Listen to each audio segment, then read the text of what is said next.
You turn your cameras on again. Same old script, same old pretend. Another night, another blame, another thumbnail with my name. You say you're done, then here we go, round and round the same old show. If silence came, what would you be without your obsession with me? You think I'm listening, hanging on every word, but while you're talking, I'm living every dream you've never heard. You don't get my story, you don't get my song, you don't get to ride where my heart belongs. You wanted the world to see me through your eyes, but truth keeps rising no matter how you try. I'm building a life, you're building another rumor. I'm counting my blessings, you're counting my viewers. God keeps opening doors no one can close, while you keep chasing shadows. I keep growing. 7 years and nothing's changed.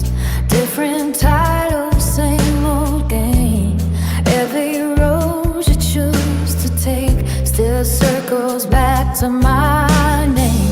You say you know me, but you never knew my heart. You only know the picture you tattooed it apart. Stop carrying the weight you tried to give. You chose to stay angry.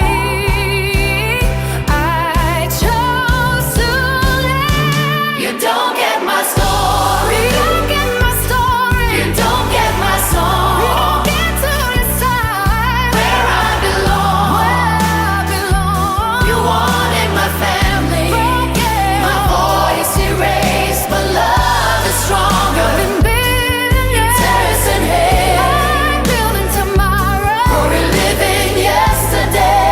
Every time you speak my name, you only prove my strength. I won't become what you became. I won't spend my life looking through somebody else's window.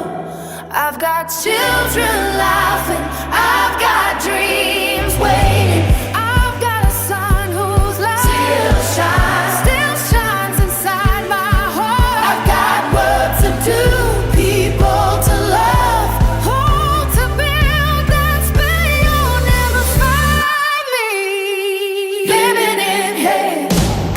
You don't get my story, you don't get my end. Every stone you threw became another step I'm standing on. Every lie you whispered couldn't drown the truth. Every door you tried to close, not open, so keep saying my name. If that's all you got left, I keep building love, I'll keep building faith, I'll keep building a life that speaks louder than the noise. And one day, when the noise finally fades, I still have my family, I still have my purpose, I still have my song, because my story is never yours to tell.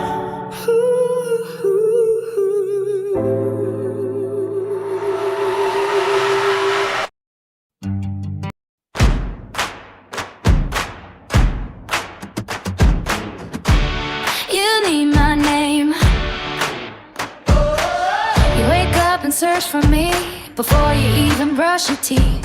You know my family, know my friends, know every place I've ever been. You dig through years and dig some more, looking for a crack beneath the door. You call it research, call it truth, but tell me, what does it say about you?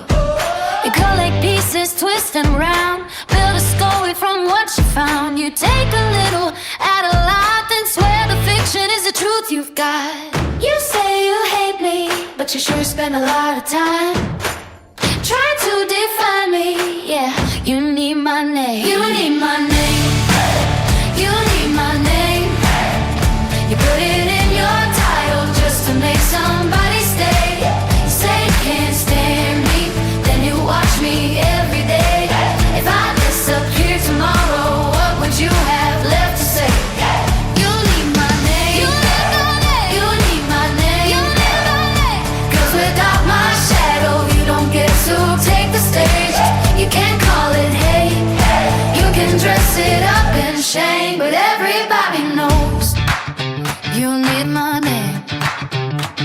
You went looking for the people who still believe in me, trying to plant your version where the truth used to be.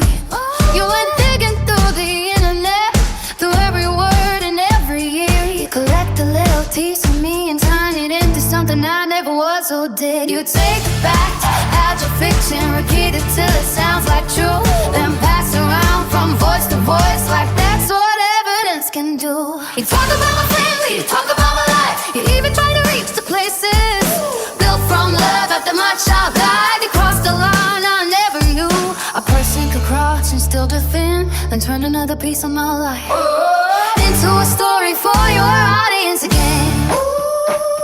You say I'm the one who's obsessed, but who keeps searching, who keeps digging, who keeps finding something new to make me the subject of the day? You need my number, you need my name, you admit that you're vital just to make somebody stay. You say they can't stand me, and you watch me every day. If I disappear tomorrow, what would you have left to say? You need my name, you need my name, 'cause without my shadow you don't get to take the stage. You can't call it hate, look, you rest it up and shade that everybody knows. You need my name. There she goes again, another story, another life. There she goes again, to make a need but headline. And while you spend your whole life watching my I'll be living it out here. You say I'm not successful while you build your whole career. I'll watch your every move I make and talk about it year after year.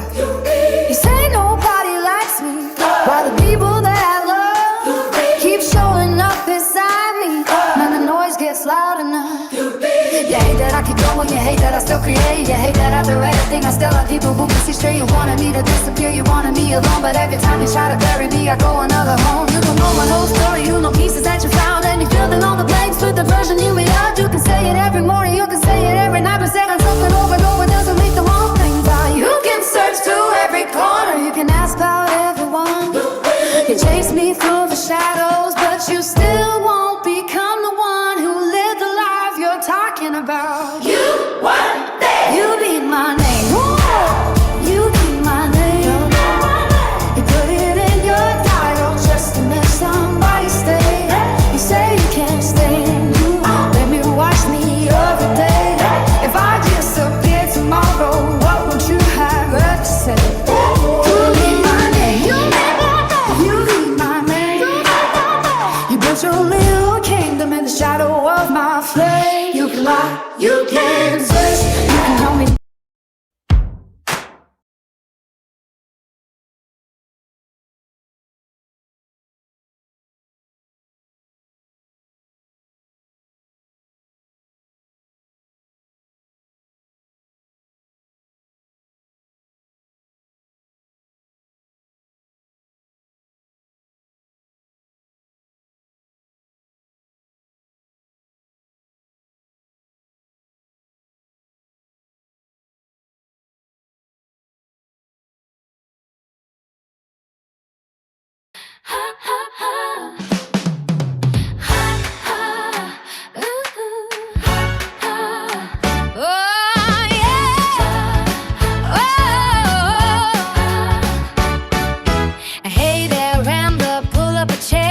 Part of the family, loves everywhere.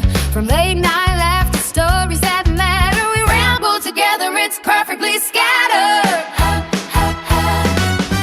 Welcome, welcome, ramblers unite, ramblers unite. Ooh, different levels, same heart, shining bright.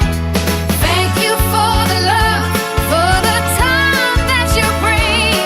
Mommy Ramblings grows because of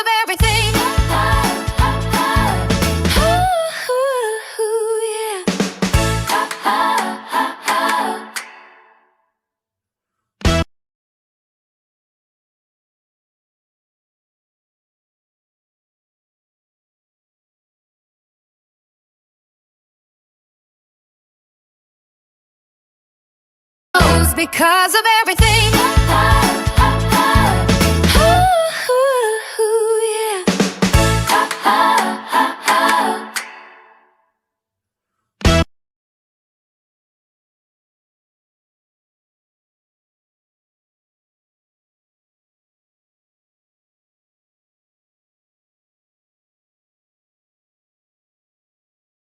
Because of everything. Ooh, yeah. Make sure you hear me now. Hello, hello, testing 1 2 3, mic check. Sorry, I said that membership song was for Debbie Doll. Went out to Debbie Doll because I didn't catch it last night. Because of everything. Hold on. Something is up with my mic. Hello, hello. Hello, hello. Testing, testing. Because of everything. Ooh, yeah. Make sure you hear me now. Okay, now I think you can. Hopefully you can hear me now. Let me see. Hello, hello. Yes, okay, good. So what I was saying was that last night Debbie Doll, I guess, upgraded her membership and I didn't notice it. And what I was seeing, because there were Planet Damnation had donated 5 memberships, so I didn't see it. So I apologize, and I played the song for Debbie Doll. And now, Debbie Doll, where are you? Because you didn't hear the song. Debbie Doll. Okay, Debbie Doll. Hello, Puddin'. Okay, so tonight, and we're going to talk about the Nancy Guthrie released ransom notes. We're going to talk about Lindsay Clancy's day 4 of her trial, and we're going to talk about very in-depth family annihilation in Michigan. It's got lots of layers in here, okay? They had 6 kids, 4 biological, 2 adopted from China, which is so sad because these kids were adopted from China and then they were brought here and they were killed in a family annihilation. The father killed the mother and the 6 children and then himself, and then lit his house on fire. And so we're going to talk about all of that. But it's got a lot of layers because apparently the woman had a Reddit name and she was very open on Reddit about how her husband cheated on her and how it was like some kind of a form about reconciling after infidelity and different things like that. And they had just come back from a trip. I believe they went to China with the older kids, and so we'll talk about all of this. It's crazy. It's a crazy case. And then you never know what's going to come up. Okay, so we're going to get into it. Here, hang on a minute. And I made couple of videos today, and I did them live but private, and I'm waiting for them to finish processing so that I can take them down and edit them and upload them. So I did that. I did a TikTok live because I wanted to just do a TikTok live because I saw something that Frilly posted, and then I said, well, let me do a TikTok live on the fan, the chill pill. So I did one on the chill pill. And I have something coming up about that Nordstrom sale because they're really pushing the Nordstrom sale. And I think it's kind of funny, some things that happened in that video. So it's a kind of a fun video. Hello, bee lady. How are you? How's it going? So, so everybody's probably heard about Well, let me tell you, and then there's a whole bunch of, well, I shouldn't say a whole bunch. Some streamers that are going to town and saying, implicating family members again, and that they're not cleared, and even naming a family member as the prime suspect. And, yeah. Okay. Last night you asked chat what we thought about Lindsay. Her motive, yes. I was behind. I believe it was about control. Why though? Why pudding? What kind of... I think I went to bed thinking about it and just think that yeah, is some point of control. I think she really did want to take her life. I don't think she wanted to survive, okay? I do not believe that. I can't believe that. It's just, to me, there's no other way to even look at this. And yes, it was about control in a way that she didn't want her children living without her, and I don't think she wanted to live anymore. And she didn't want to leave her children. And so yes, it's maybe a type of control, if you want to say, but yeah, that she was controlling that. I can't see any way that like, what is the motive to do what she did? Like I said, it wasn't, you could take Susan Smith. Susan Smith had an end game, okay? She was going to fool everybody that someone took her kids. She was going to then go with the man of her dreams who didn't want children, right? We see the cases like that. That's their end game. They say there was somebody that came in and killed their kids, or took their kids, abducted their kids, right? Or their spouse and their kids. And they've got this end game. And usually they're found out and it doesn't go that way. But with Lindsay, what the heck was going on? Carolyn, I can find the video about the doctor that explains Lindsay's meds and how they changed her. Would you watch? You can do it if you'd like. Even if I have the time, I'll try to watch it. But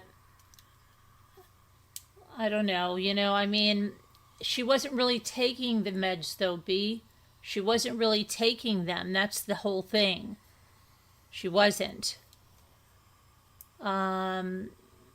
She had prescriptions and maybe took one here and there. Right, exactly. It wasn't the medications. It really wasn't. It wasn't. She wasn't taking the medications. Let's see. I remember when you read her journal and all the stuff she had in it. Yeah. So anyway, I guess I'm going to... Today was a pretty brief day in court. Being that we're on Lindsay, it was a pretty brief day. It was a brief day because... do they have 100? It was a brief day, and we found out she wasn't taking the meds. Right, she wasn't taking the meds, and they even brought many of the meds into the courtroom and told that. The prosecution said, do you realize, okay, here's the medication. There's 30 that's supposed to be in here. There's 26 in here. Do you realize that she took 4? Right? Okay. Here's the other medication. There's supposed to be 30 in here. There's 28. We heard it like that. The pill bottles were mostly full. Exactly. So, they did a site visit today. They went to the former Clancy home in Duxbury. Hi, Sandy. How are you? Ellens, how are you? There are new owners. Yes, there are. I don't understand why they took the jury there. They wanted them to see the home, especially the windows in the back and how, it all happened. She would switch meds consistently and never took enough to help. Exactly. So they went to the house in Duxbury, then they went to the CVS, and then they went to ThreeV. And then they went back to court. When they went back to court, they called in a couple of first responders, and it happened to be the first responder that was tasked with going to the hospital that Lindsay Clancy was at. And they said that Lindsay Clancy never regained consciousness, and that the wounds on her wrists and her neck were not actively bleeding. People weren't like all over treating them, that she was unconscious, and that she was in custody, and they needed an officer to stay with her. And when that officer left, he was relieved with another officer. At one point in the cross-examination, Reddington says, wasn't there a code blue that they were losing her? Didn't that happen? Apparently, yes, it did. Of course, she didn't end up dying. She, was around. And, oh my gosh, why am I yawning now? Stop this. You have a question about the court. Is it true that the jury members and the alternates are all listening? Yes, they are. But they will tell them at the end who the jury will be. Yeah, they are all listening to the case, yes. And then, yes, that's how it works. There's alternates, and there's the jurors. And they have a lot of alternates because this case can be tough for people, very tough for most people. Okay, so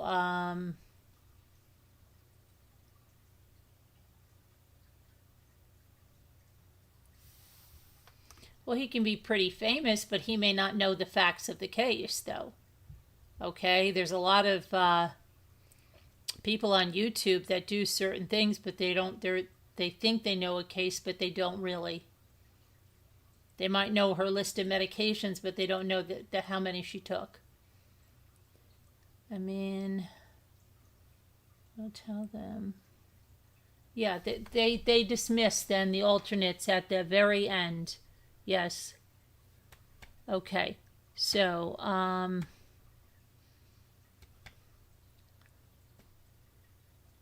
anyway, then after they had the first responders, they called in the doctors who treated the kids, and Dawson and Cora. They were never able to get a pulse. They were never able to start their heart again. They were never able, even though they tried, and they tried diligently, they could never revive those kids. And Callan had a faint pulse, and he was sent to a children's hospital, but sadly they had no brain activity. So his I believe he lived for 3 more days, and his date of death was the 27th. At this time, when this is going on, Lindsay Clancy is, her face is in her hand. She's crying. And after they go through with those testimonies, then the judge says, we're going to stop for today, and I'll see you back on Monday morning. So that's really the crux of what today was. Let me just quickly go in here for a minute.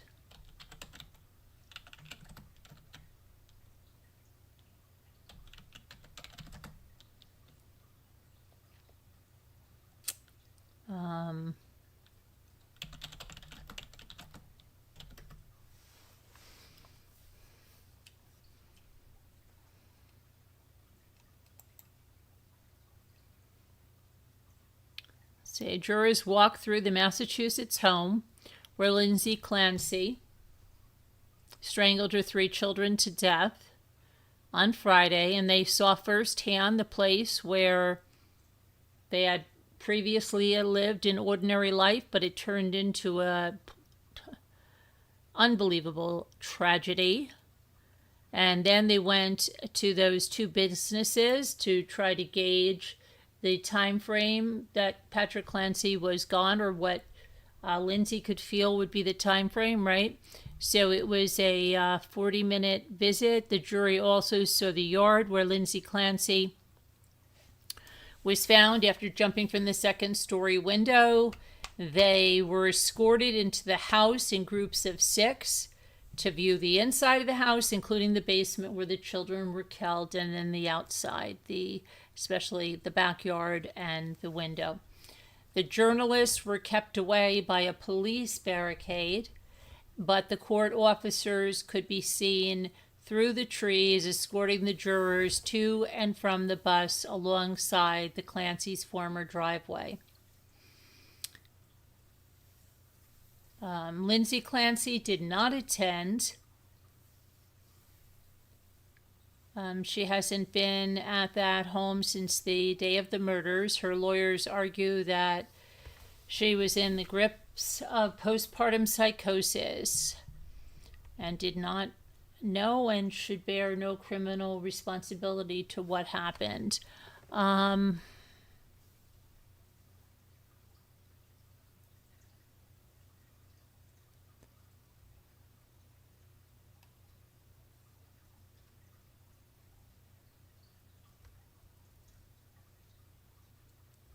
See what we got here. So the jurors then, they were retracing the route that Patrick Clancy took when he left the house that night and when he returned to find the children deceased, murdered. They were driven past the restaurant and the CVS pharmacy. And the prosecutors are saying that the picking up of the takeout and the pharmacy was just a ruse that was created by Lindsay to get Patrick out of the house and have enough time to do what she needed to do. Her lawyers do not dispute that she killed the children. Lindsay does not dispute that she killed the children, but they say she had a bipolar disorder and that her condition worsened while she was on antidepressants prescribed after the birth of her 3rd child. She believed a voice was telling her to kill the children so you can kill yourself. See, and that's the thing too when you talk about control. Kill the children so you can kill yourself. All right, because she didn't want to leave her children in the care of anyone else. So I'm not thinking for a moment what Patrick was going to be experiencing, right? She has remained paralyzed from the waist down, and she used multiple methods to try to end her life that night. If she's convicted of murder, she faces life in prison without parole. If she's found not guilty due to a lack of criminal responsibility, she would be committed to a state mental health facility.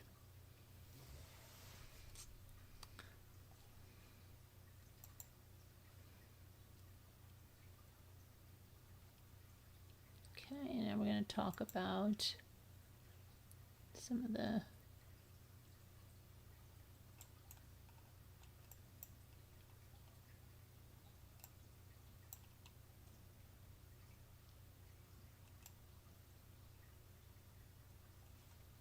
so this is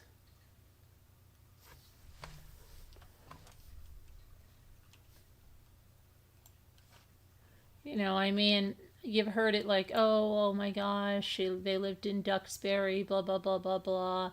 Um, but they were saying, yeah, she lived in Duxbury. I guess Duxbury is,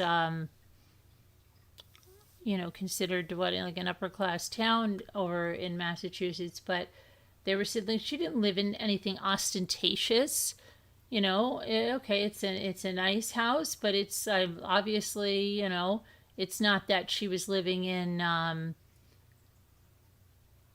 above her means or some McMansion or something, right? It's a comfortable house that they were living in, and so the jury was taken by that house, and let's see here.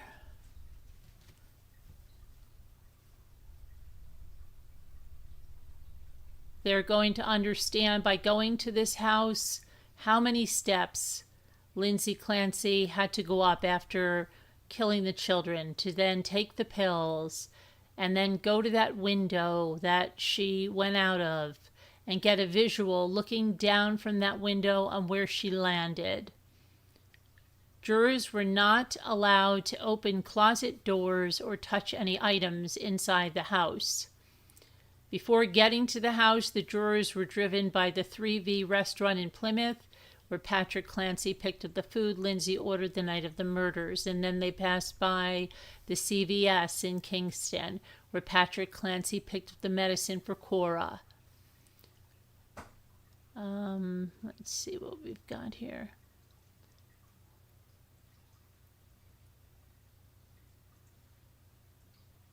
The jurors were supervised by the police during the 3 visits,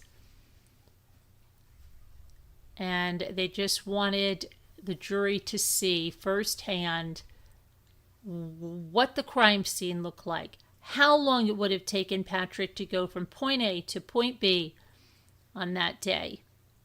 Once they got back to court, the jurors heard more testimony from the first responders. Duxbury Sergeant Mark Anthony Maffio was the first testimony that we heard after the visit. He said that Lindsay Clancy appeared sedated and unconscious with several lacerations to her arms and neck at South Shore Hospital.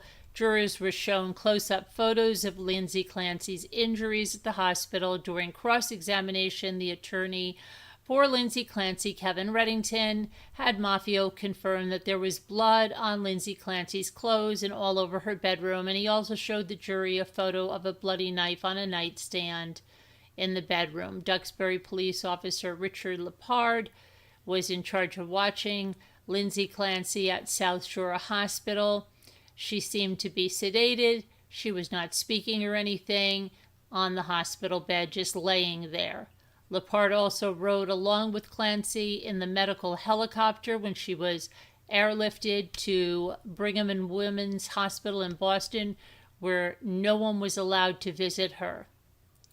And then Dr. Mark Tenorwitz was an emergency room physician at Beth Israel, Plymouth, on the night of the murders, and said 3-year-old Dawson was not breathing and had no pulse when he arrived at the hospital, and he estimates that medical personnel worked on Dawson for about 40 minutes before they declared him deceased. It didn't look like his heart would ever start again.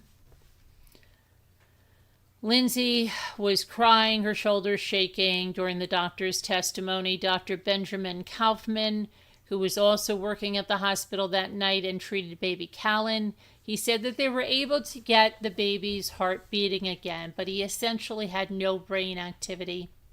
He said Callan was flown by a helicopter to Boston Children's Hospital, but he died. Let's see. Testimony concluded at 12:30 p.m., and Judge William Sullivan told the jurors that the case was proceeding ahead of schedule. I think that's probably because the defense is doing very little, if any, cross-examination of any of the witnesses. And the courts will resume on Monday morning. Defense attorney Kevin Reddington told WBZ Media Christina Rex that prosecutors ran out of witnesses again Friday, and he thinks their case will be done earlier than expected. He believes more doctors are still slated to testify. Okay, and that is Lindsay Clancy. And now let me get the ransom notes up here that were released, because we're going to go into a deep dive on that other case. And I downloaded the ransom notes.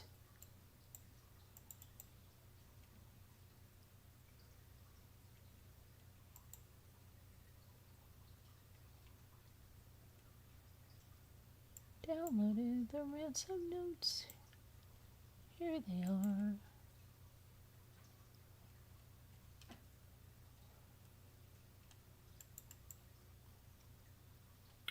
Okay, so this is, make this a little larger. This is the first purported Nancy Guthrie ransom note. It was sent on February 2nd, a day after her suspected abduction in Tucson, according to the authorities, and this was released by the Pima County Sheriff's Office. So, let's take a look at this, all right?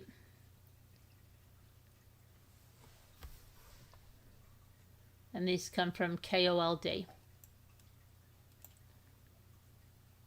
After they were released, they put them on their news website. So it says name and email address. They redacted all that. Hello, Savannah. We have your mother, Nancy. She is safe but scared.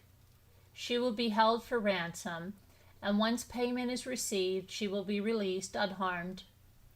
We will be holding her for a maximum of 7 days.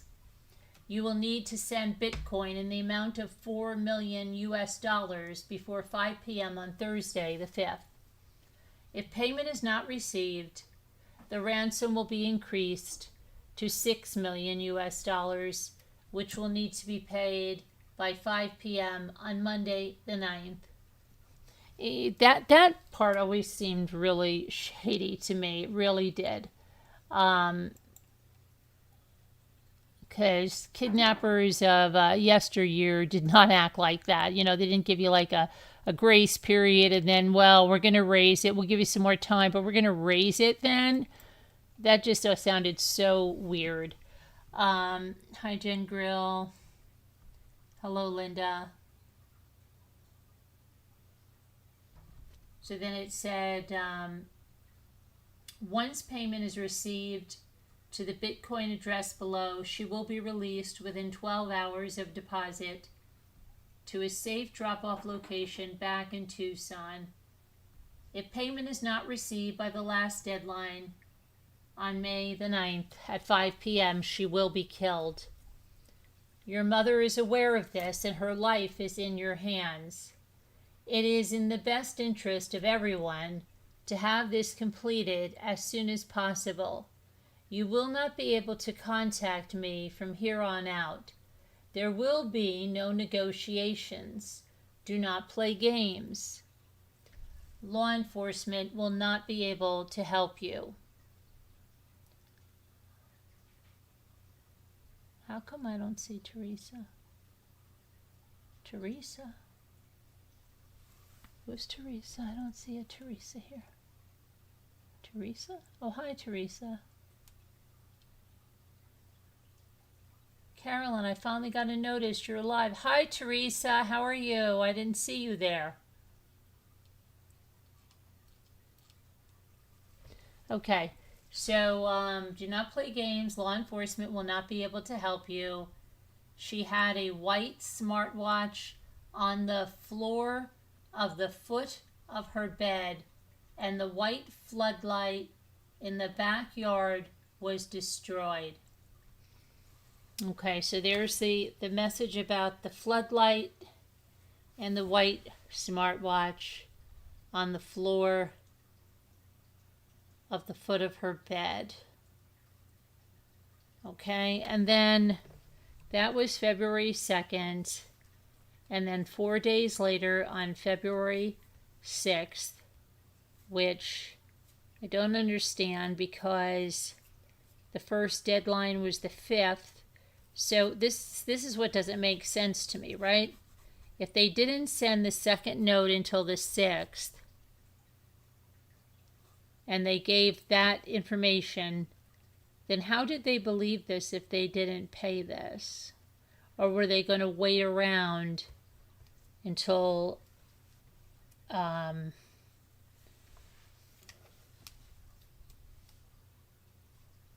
well,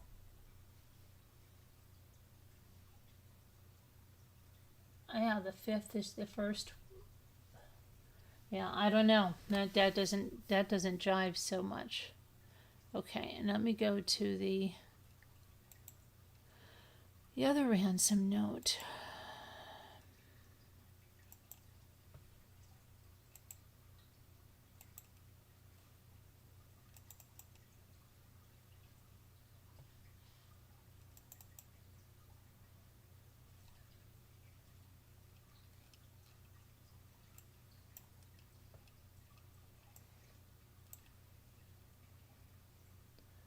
Alrighty.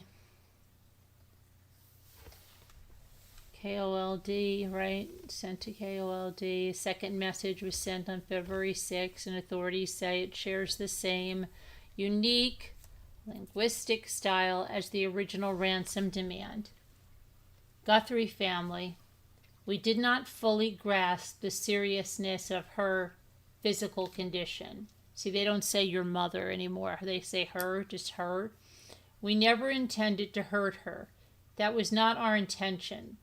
She perished shortly after she was taken. We believe it was heart-related. She is buried in nature now. Nothing you could have done could have changed the outcome. We want your family to know this and hope that you can find peace. We are truly sorry.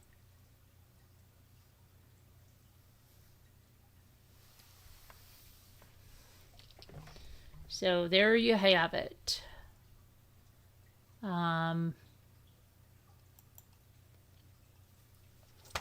Those are the notices.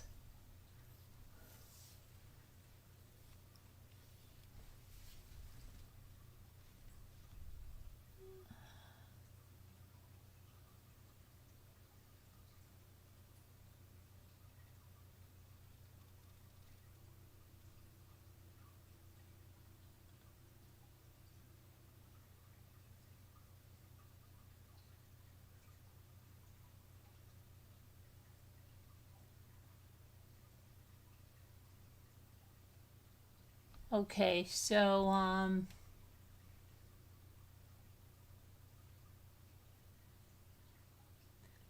what do you think about the notices? Anything? Anybody? Anywhere?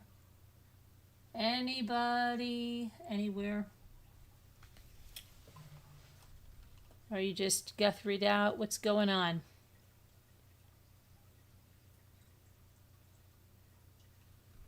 Okay. I don't think anybody's... Sorry to hear about your dog, Pudding. I don't think anybody's interested in the Nancy Guthrie notes. Hi, Sandy. What did they think would happen when they grabbed an elderly lady off of a bed in the night, kidnap her, monsters? Yeah, I don't know, Sandy. I don't know. I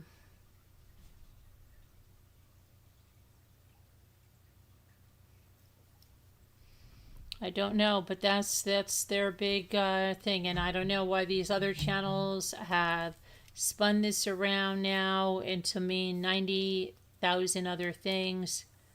They are just going to town with like 99 other things, okay? I don't know why.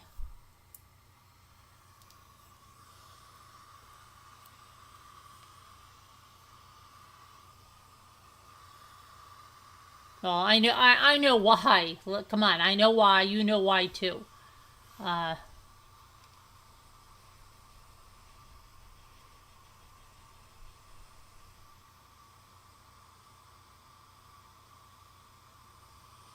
so then the other thing is now this horrible situation in Michigan.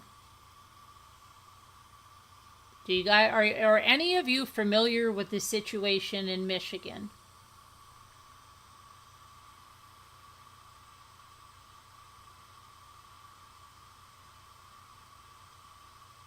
You think it's horrific about the Nancy Guthrie? What do you think about the ransom notes? They should have taken them more seriously. Yeah, I don't know why they didn't pay the first thing at that, but I don't know. I don't know. Well, there is something, I have no idea. Sandy Ellens, you are.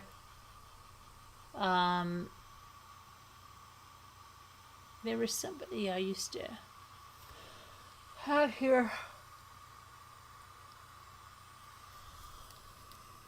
So we're going to talk about this because this has multiple layers. So let me get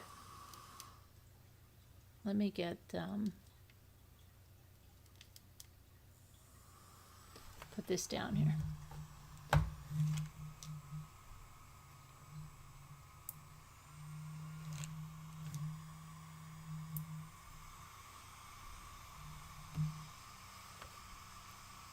I'm going to pull this up, okay? They have a very long last name.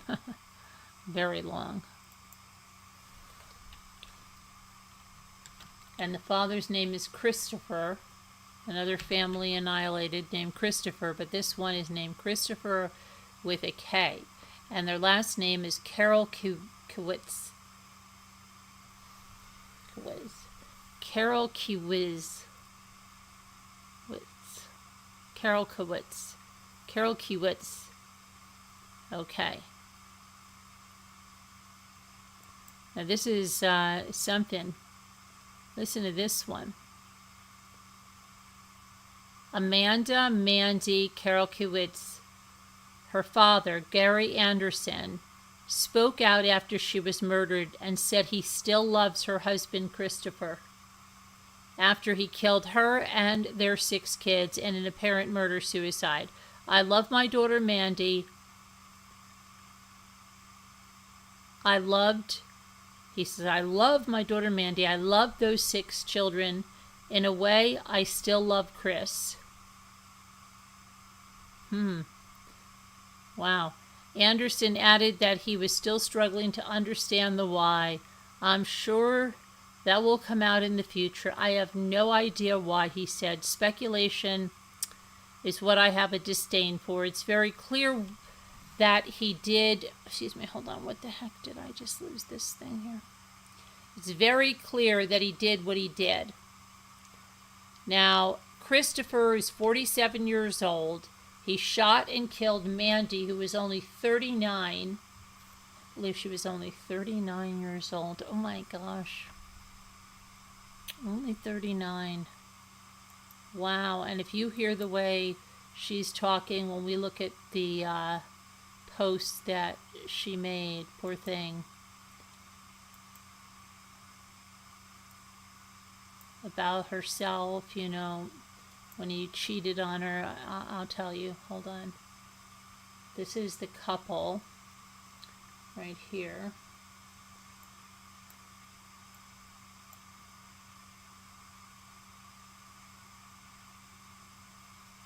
Okay. And apparently she was an intern. I think that's when they got together, and then he was cheating on her with a younger intern when she had little kids and stuff, and then they worked through that, and I don't know what, but we're going to go into it all. That's what the deep dive is about. All right, so we're going to hear about all of this. Okay, so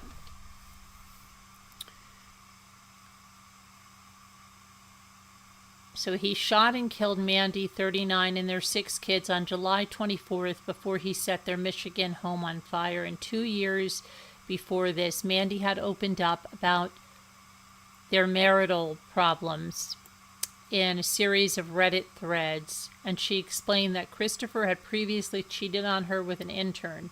She discussed how hard it was to move on from that situation. We're going to look at all of that. Following the tragedy, several of Mandy's family members have shared insight into who she was as a person in heartfelt tributes. We treasured every moment we had with her and her 6 children, and words cannot adequately express our devastation. We pray for God's peace and comfort as we grieve their deaths and honor their lives.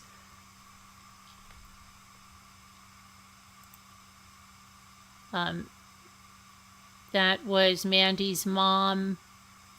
Mandy's mom, Becky Lawwell, and her stepdad, Steve Lawwell, said that their daughter, who worked as a substitute teacher, was a kind and devoted soul who loved her family and her students. And then they said that was their quote, that they treasured every moment they had with her and her 6 children, and words cannot adequately express our devastation. We pray for God's peace and comfort as we grieve their deaths and honor their lives. And meanwhile, she has a cousin, Emily Jones, who said that Mandy was the sweetest, funniest person that you could ever meet, and that she was a light in her community and a light in her family's lives. Emily continued to discuss Mandy on the family's GoFundMe page, where she addressed a cousin's comments. Mandy, like most people, contained multitude. She was observant, empathetic, and inquisitive. We can all agree that she enjoyed the community built around people working together for the common good. She wrote on behalf of their family. In her absence, we would assign her character based on these attributes instead of a snapshot of her life, a Reddit post, or assumptions. She was also an author. Okay, guys? Also an author.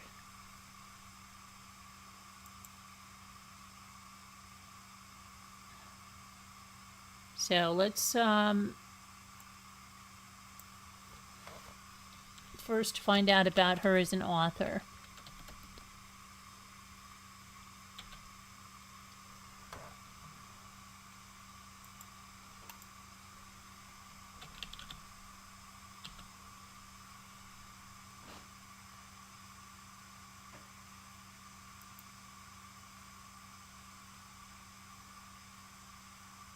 All right.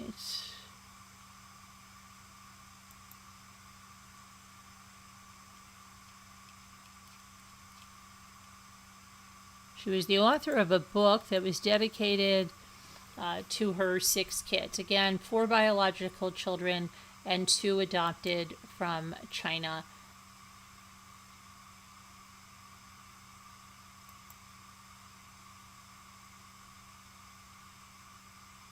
Okay, and this,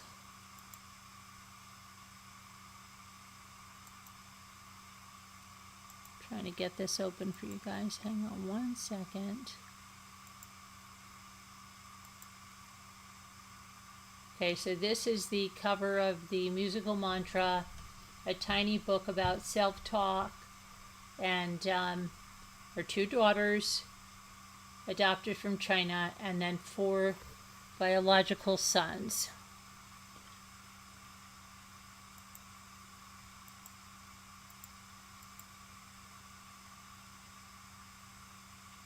Okay.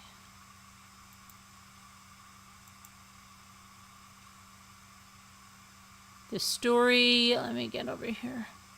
Mandy had, sorry, let me get to this. Oh my goodness, my thing keeps jumping. A few years before she and her 6 children were tragically killed inside their Grand Haven area home, Amanda Mandy Karolkiewicz wrote a children's book about learning to see the good in oneself. She dedicated it to each of her children by name, according to the book's illustrator. Crystal Kramer painted the pictures for the magical mantra and said she worked closely with Mandy on the project and grew close to her through the process.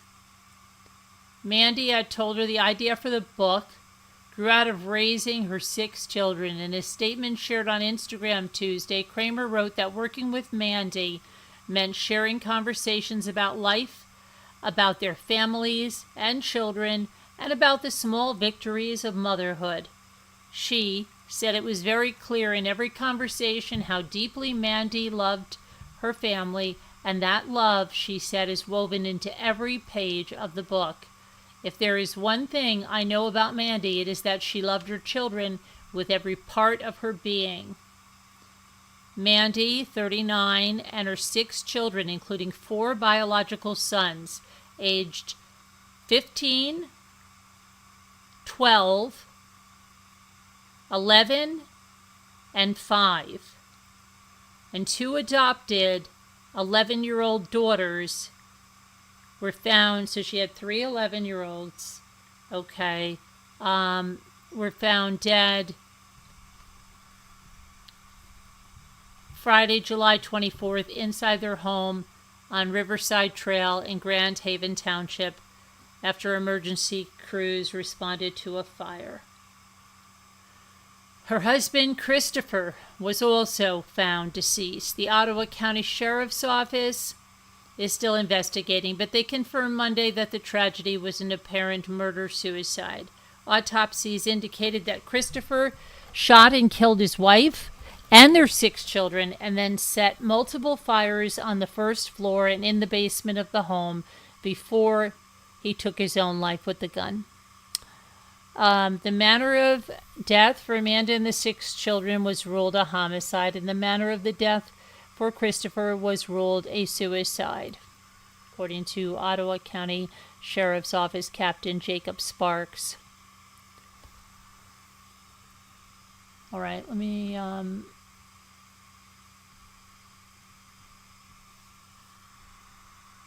They found no signs of a struggle at the scene and said there is no record of prior law enforcement calls to the house. Several family pets, including dogs and at least 1 cat, also died in the fire. There were no notes indicating a motive. And it was like Sparks said, this is an unspeakable tragedy that we may never completely understand why it happened, but we will do our best to find answers and to honor the memory of those victims. The Magical Mantra, a tiny book about self-talk, carries the dedication that Kramer said was stuck with her since hearing the news about the deaths. To my children, you are each so good, the book reads. Mandy once shared with me why she wrote the book. After growing up believing that there was nothing inherently good within herself, motherhood changed everything. Kramer said that she had added, she has changed everything. Raising her 6 children showed her something profoundly different, that we are all born good. That kindness, compassion, love, and worth already existed within. And if that was true for them, it had to be true for herself too. Kramer said she had added a small detail into the book's artwork to reflect that concept. A heart patch on the chest of the book's young character shifts from pale pink to a deeper red over the course of the story, meant to reflect how encouraging self-talk helps love grow. Mandy's parents, Steve and Becky Lawwill, released a statement. That's her mom and stepdad, I believe, yeah. Calling their daughter a kind and devoted soul who loved her family and her students. And then I just read that to you, okay? And then we read that again. And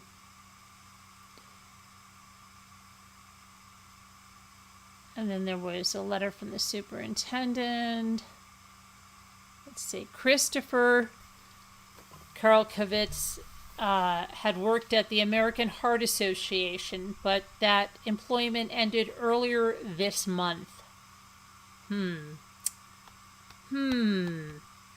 They have not publicly confirmed the circumstances. The West Michigan tragedy has wide-ranging impact. Oh my gosh, I can't speak tonight. Wide-ranging impact.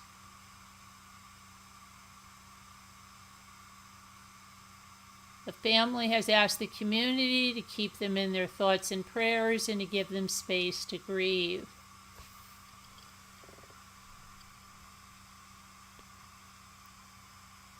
Keep your prayers and support coming because we value all of it and we need it, said Jones, the cousin. Ottawa County Sheriff's Office asked anyone with information related to the case to contact investigators directly rather than sharing speculation publicly.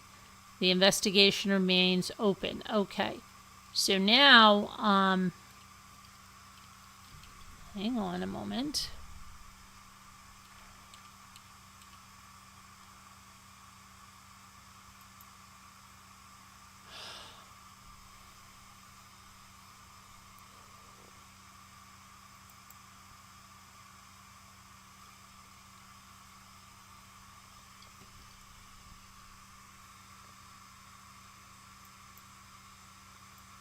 This. Okay. So,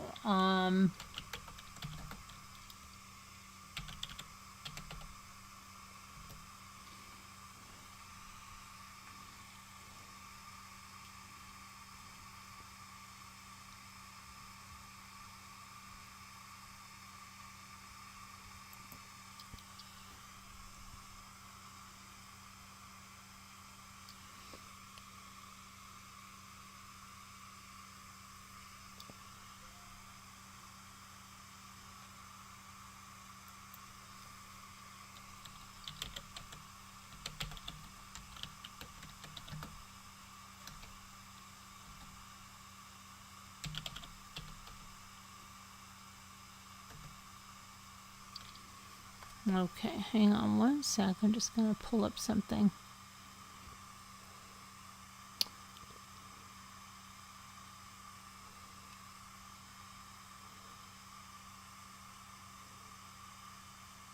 Come on.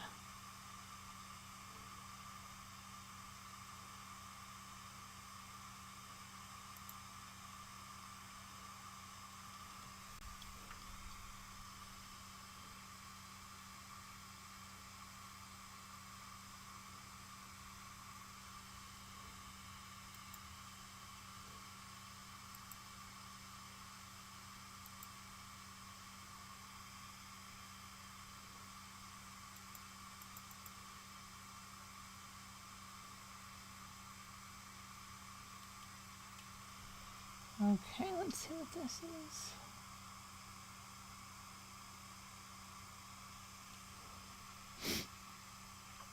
I have to pull up something here for you. Just give me 1 second here. I am working behind the scenes, not just...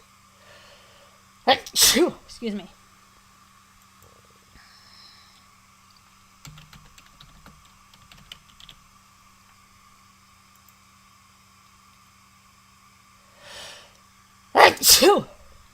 Okay.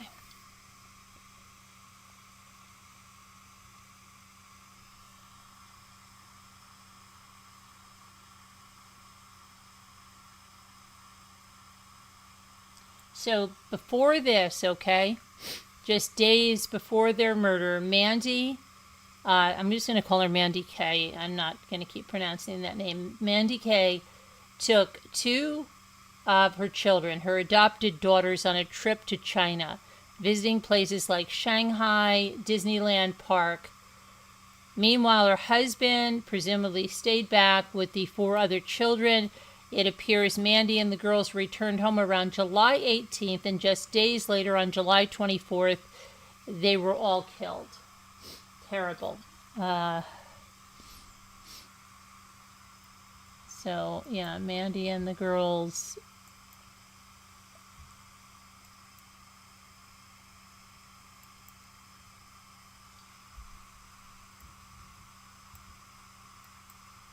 I'm trying to get this, see if I can get this. Ow.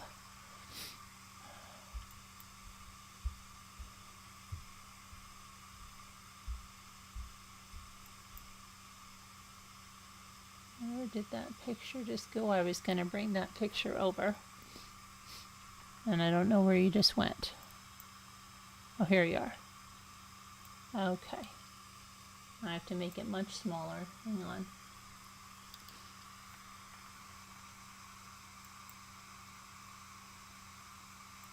Come on. There we go.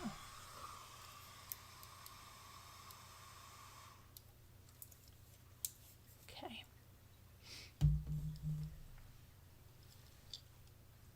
There's that. Now,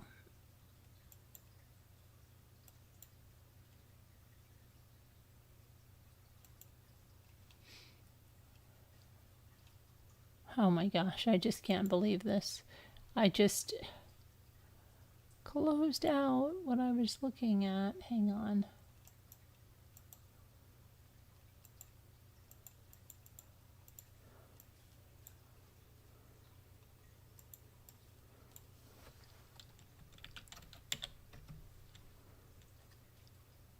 Okay.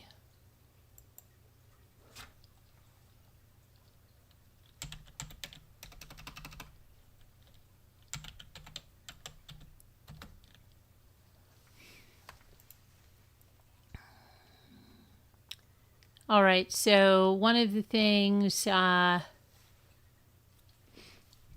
Mandy wrote in a Reddit post says, we have 6 kids. They are why I worked for, I guess, reconciliation. I would not have stayed if we didn't share them, or even if they were out of the house. I probably wouldn't have stayed. I kept telling myself I love my kids more than I hate my husband right now. They have no idea. I faked it till we made it. We are in a much better place 4.5 years out, but it's still a fight to stay in a healthy place.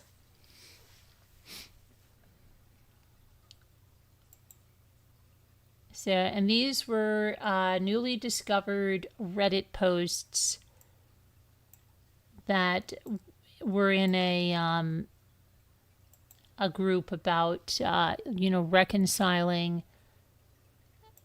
after betrayal, being betrayed.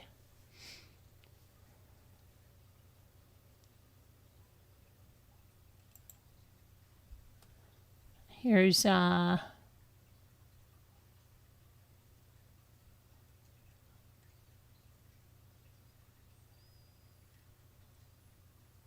she commented on someone else's that forgiveness took me years.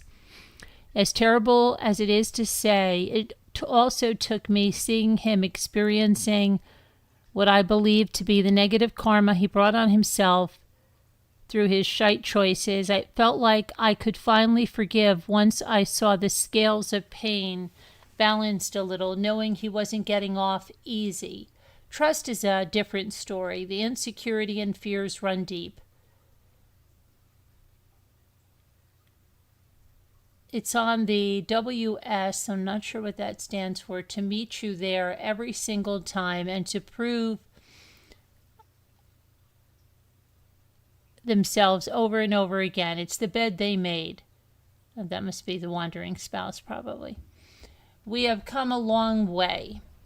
And he's totally different man now, thank goodness. I couldn't stick around if he was who he was back then. To be honest, I haven't forgiven the AP.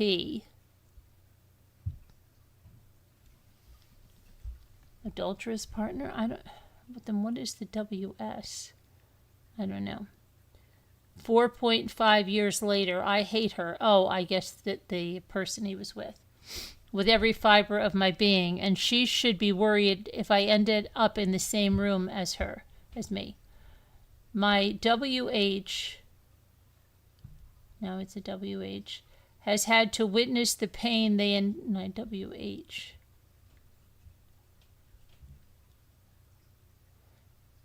Has had to witness the pain they inflicted on me and had to experience the consequences of their choices so much. WH.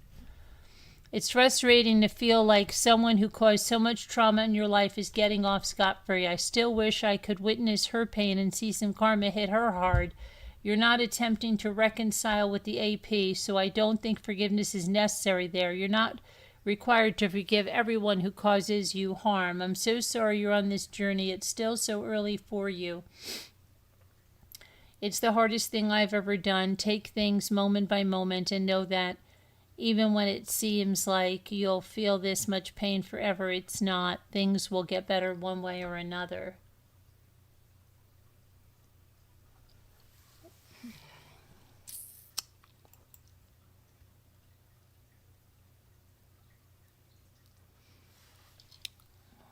Okay.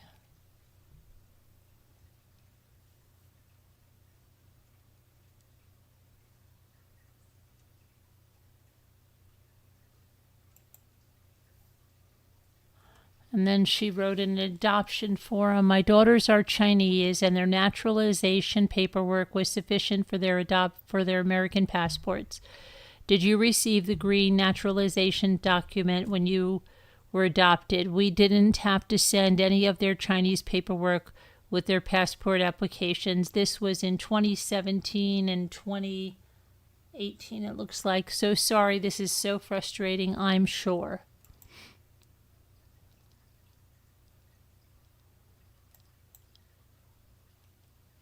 We have 6 kids. Let me see.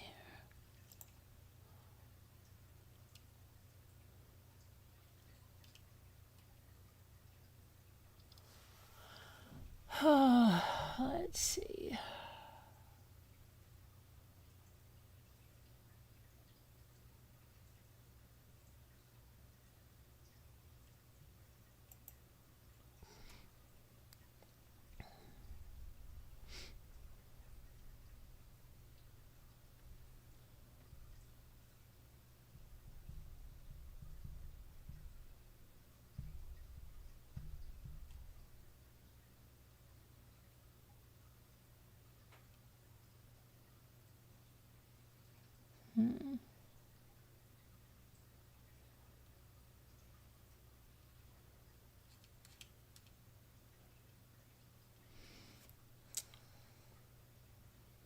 So there's, let's see here.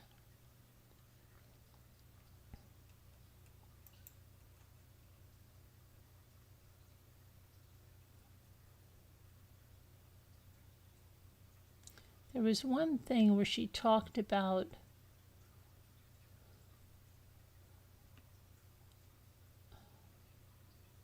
let's see.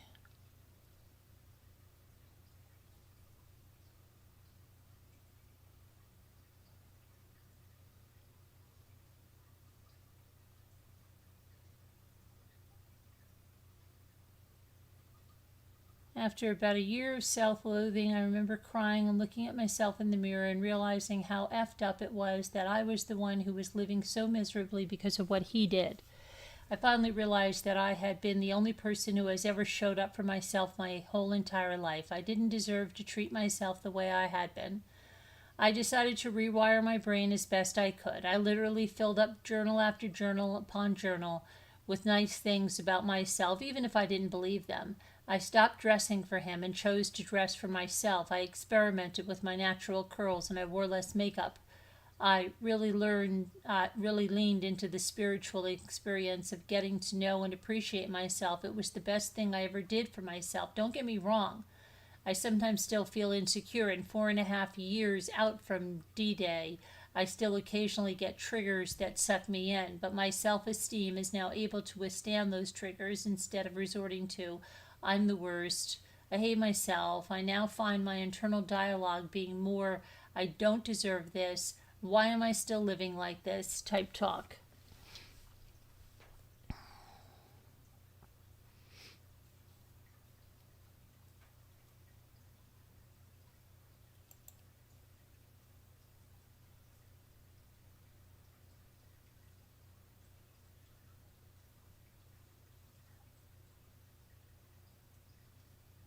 horrible. The grandparents have videos of the kids with them and said we were inseparable, I thought. It's very sad.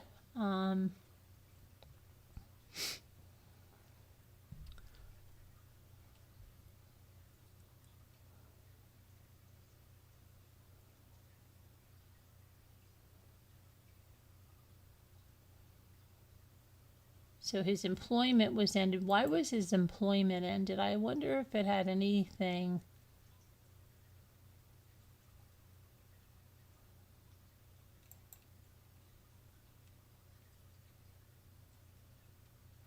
to do with anything like in the past.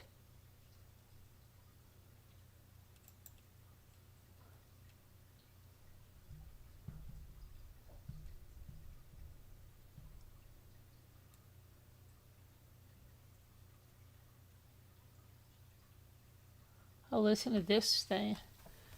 She wrote this: from a betrayed perspective regarding her having her brother there. I remember being so terrified of my husband when I found out.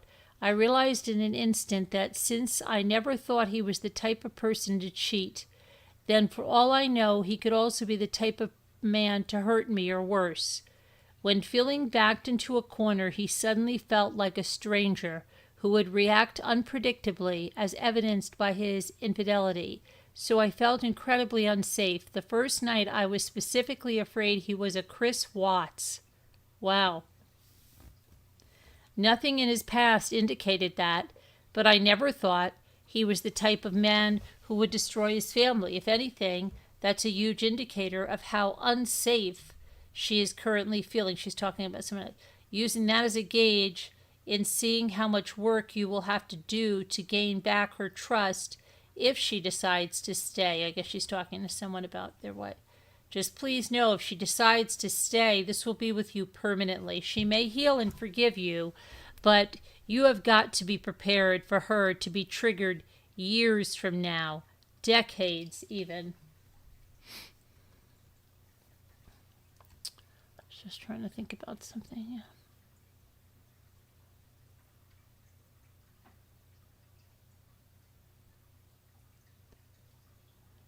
Here.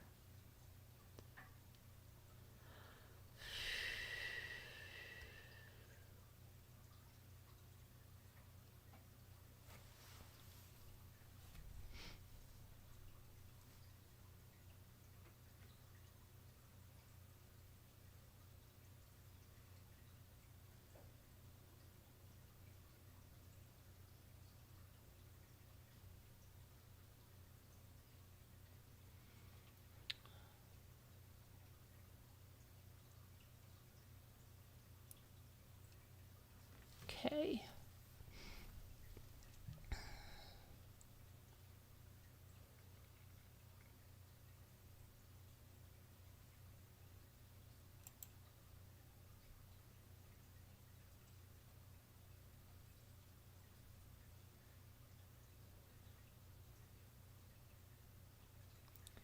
With an intern.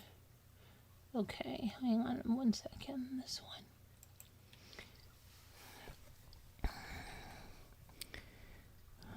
I know there's a post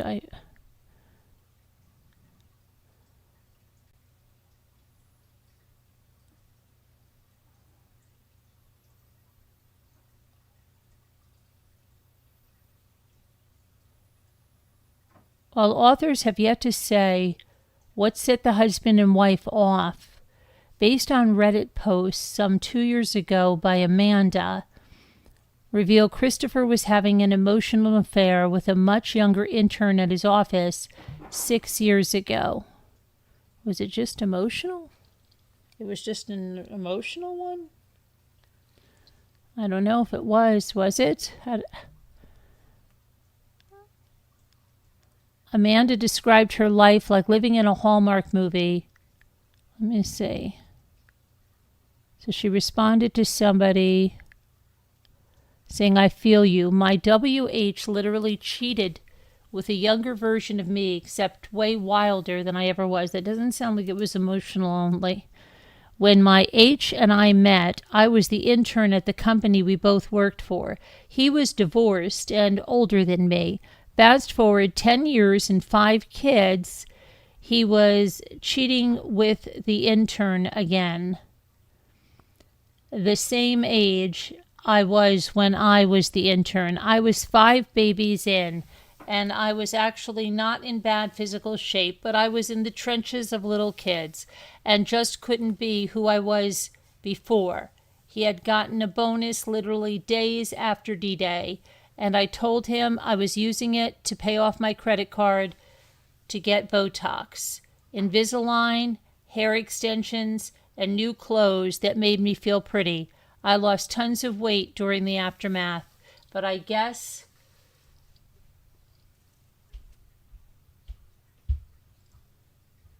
but guess what? I never felt better from those things. I still internally blamed myself for not being enough of what he wanted. Okay, so we don't know how long ago that was. Even she wrote it 2 years ago, but it was, she said she was 5 kids in, so it sounds like before the 5-year-old was born. But they were only married 10 years. I don't know. After about a year of self-loathing, I remember crying and looking at myself in the mirror and realizing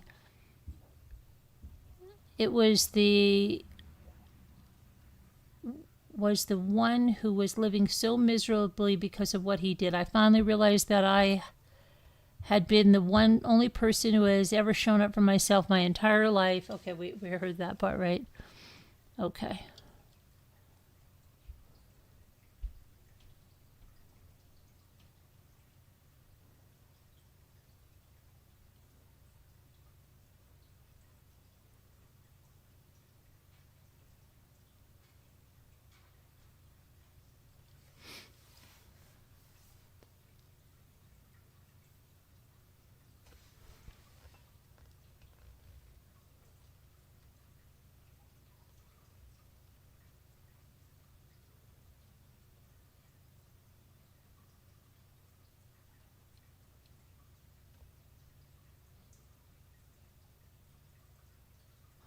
Amanda said they both adopted a lifestyle of sobriety and that although they still had their struggles, she was happy with her life. We're almost 5 years out and he's trying, but still struggles with defensiveness. But in general, am I happy? Yes. I wouldn't say I feel safety in my emotions because he still struggles with receiving my triggers without defensiveness. And that's slowing down my ability to regain feelings of safety. They got married in 2009. Their youngest child was about to begin kindergarten at Peach Plains Elementary. Wait, somebody else was in Peach Plains Elementary recently. Remember?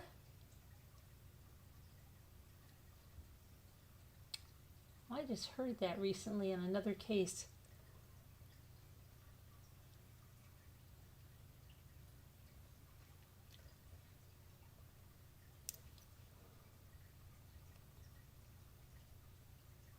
What would that have been? Peach Plains Elementary. That's so familiar. The oldest, 15, was heading into high school and had recently begun taking driver's education. Amanda was a stay-at-home mom in 2024. She recently returned to the workforce and was serving as a substitute teacher for Grand Haven area public schools. Amanda was also honored by the district in a social media post in January. Christopher, however, was unemployed after he left his role at the American Heart. He left his role. He had been the organization's national vice president of sales and marketing since September of 2023 and predominantly worked from home in a remote capacity.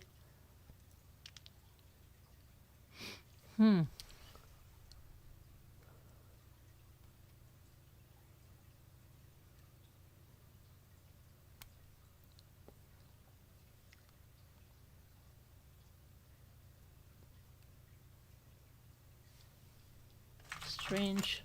Okay, very strange, right, you guys? What do you think was his trigger? What was his trigger? What happened? Was he doing badly at his work from home job? What, what's your trigger on that one?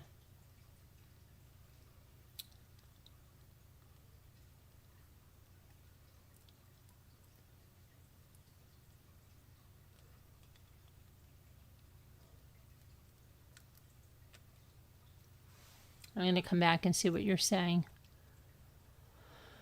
Oh, brother.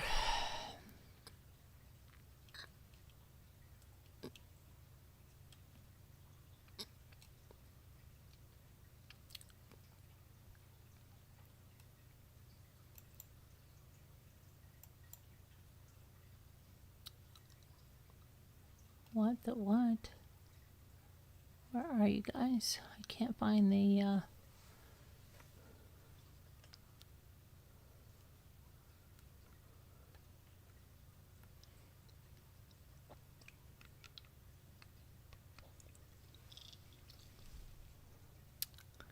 Okay, where did you guys go? Oh, here you are.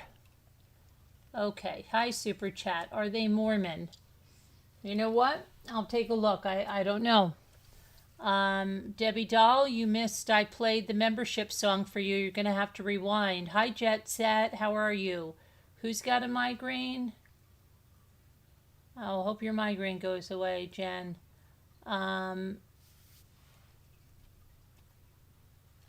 So yeah, just hang on. I'll check if they were Mormon. I've got to get some ice. You're like, she's got to get some ice. Yeah, I've got to get some ice. Hold on a sec. I'll be right there. I'll check if they were Mormon, but I don't, are there a lot of Mormons in that area of Michigan? Because usually they live in like wards and stuff. I don't know.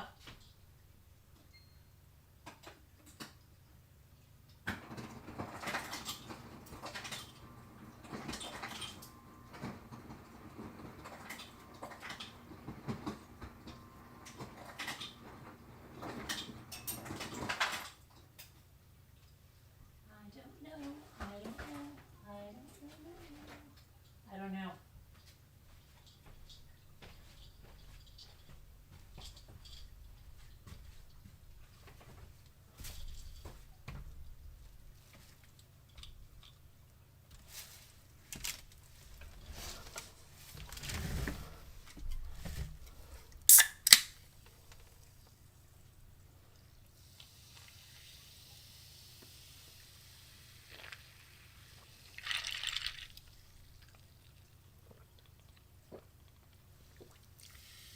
Hold on a minute, Pudding. I'll read what you said. Hang on, I'm just getting a drink.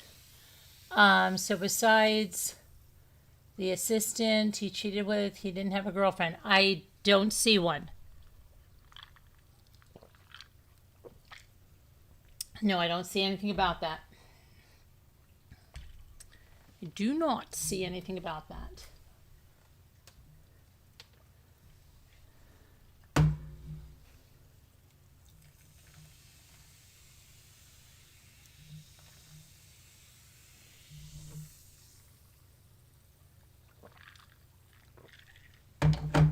Okay. Let me check if they were Mormon, okay? It doesn't sound like a Mormon last name, but...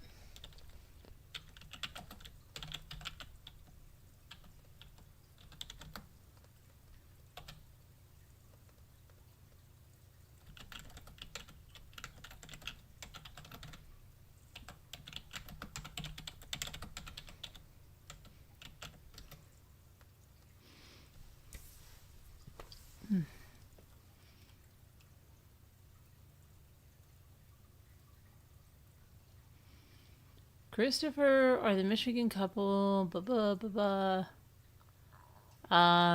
reports do not identify them or the incident as being connected to the Mormon Latter-day Saints Church.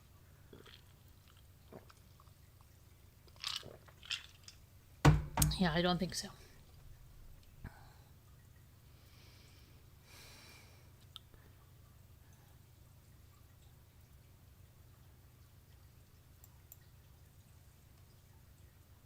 let's see something here.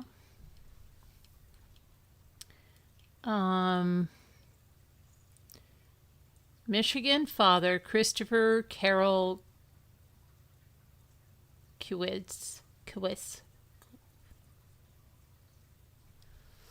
Kowicks. Employment ended shortly before he's suspected of killing his wife and 6 children and setting their house on fire. The American Heart Association said that Christopher served as the National Vice President of Sales and Marketing, where he supported the division responsible for CPR and first aid training and products from September 2023 to July 2026. This month, however, the organization said his employment ended. As an organization with professional staff who are dedicated to helping others, we are devastated by the news out of Michigan, and our thoughts are with the loved ones of those who lost their lives in this tragedy.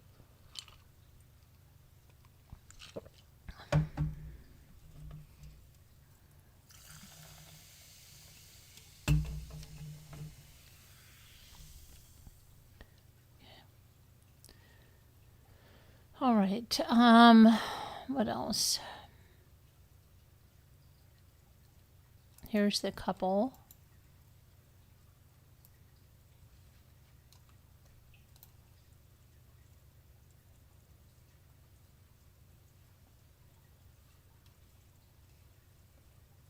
They have 4 biological sons and 2 adopted daughters from China.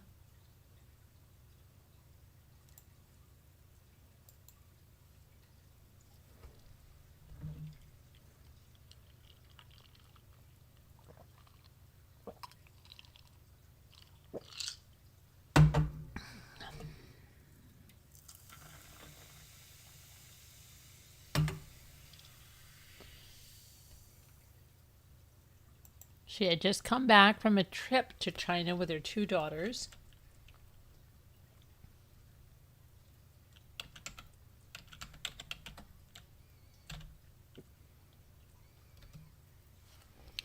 Let's see what else.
Okay, everybody's talking about these Reddit posts.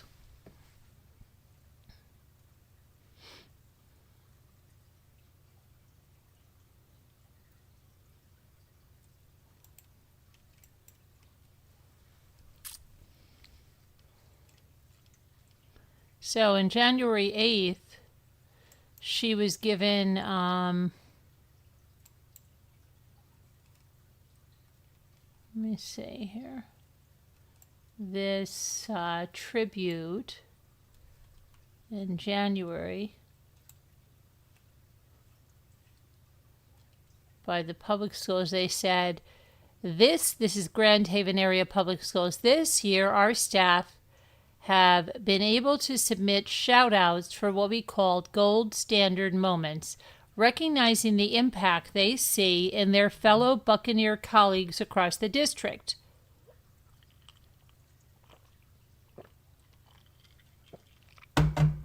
Sorry, I don't know why I'm so thirsty. I'm just sorry. One of those moments shines a spotlight on Amanda Mandy Carol Kowicks, premier substitute teacher at Peach Plains. Mandy goes above and beyond for students, especially when they're having a hard day, responding with empathy, patience, and care. She pours her heart into her work, is always willing to help wherever needed, and helps make Peach Plains a better place to learn and work. Okay, and her parents, well, actually, I think it's her stepdad,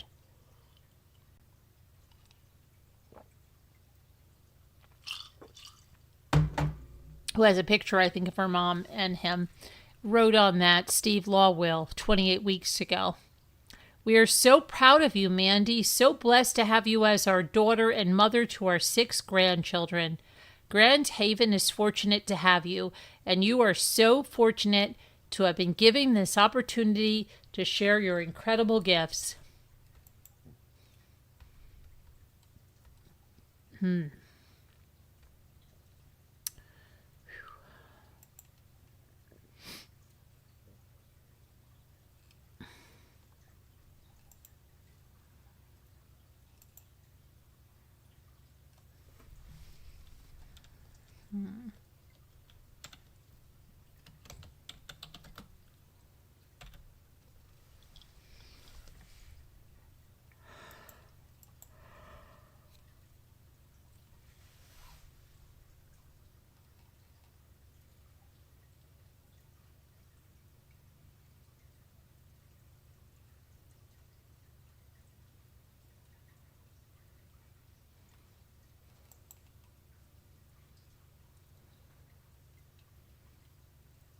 Then somebody wrote something and said, Mandy was a part of my community. She wasn't able to break free.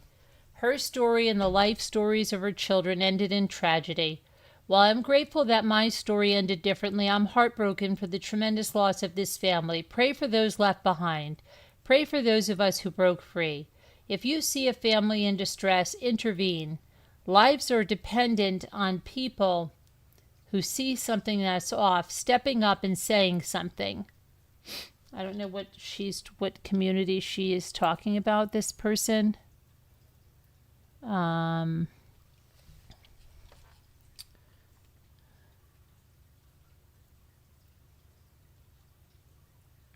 to see this.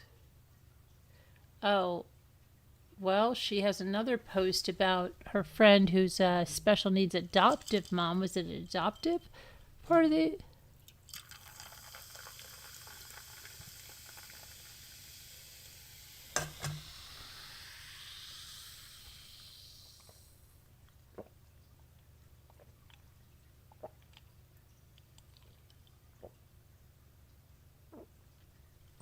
I don't know. Let me see.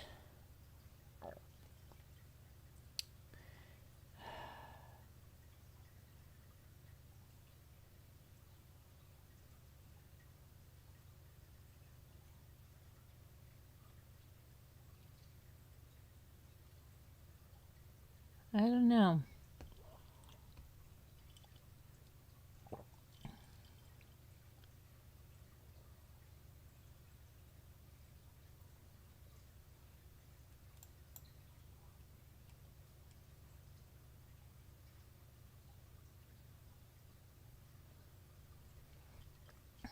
Her Tata? Who's her Tata?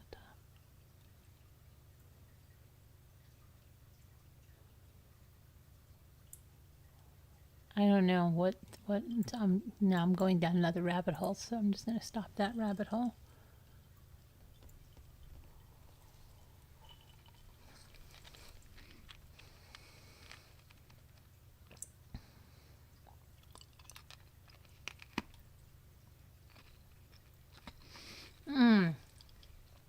I think I know where I heard Peach Plains. I did read about this before we covered it because I remember the dogs and cats, so maybe it was in there that I heard Peach Plains.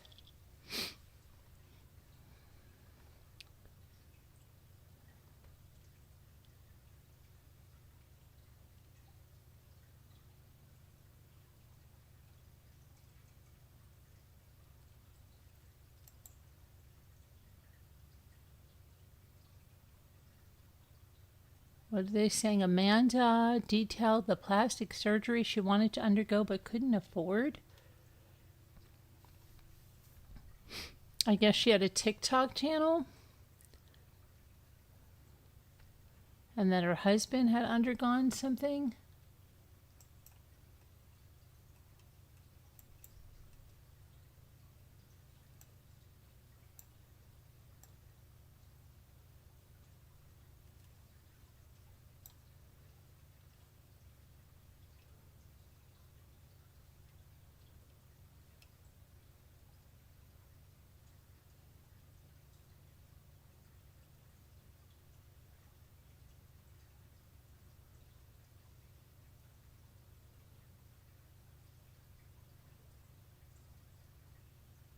Yeah, she had a TikTok.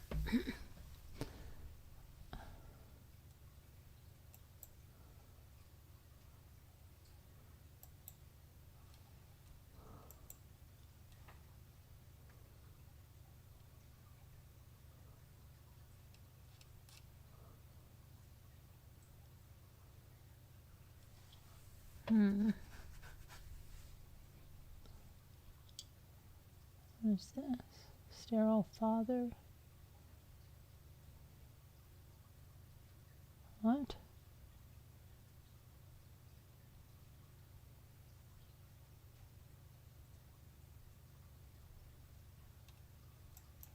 And this is the tribute.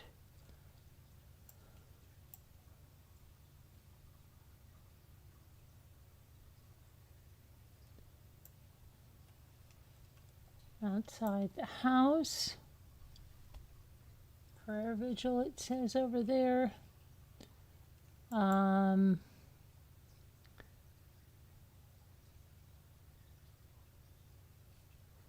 here it says, let me see. The Reddit post revealed Christopher's. Do we have a propensity? I don't know why he was divorced.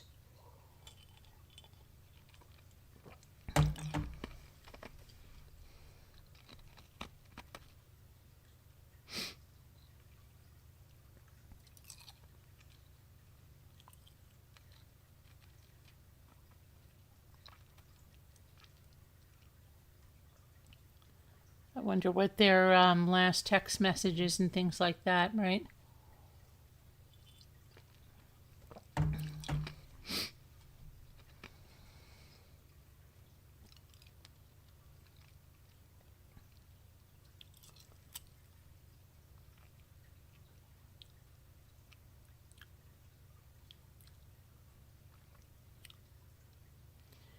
Okay.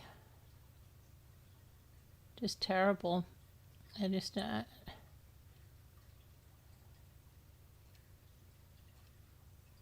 What the heck? Why did he do this? It's just so ridiculous, right? So selfish.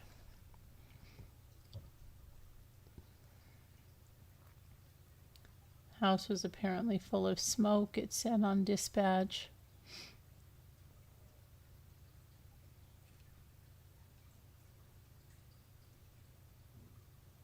He got, what kind of surgery? Well, hold on a minute. Let me see what this kind of, I've never heard this in my life. Let me look at this.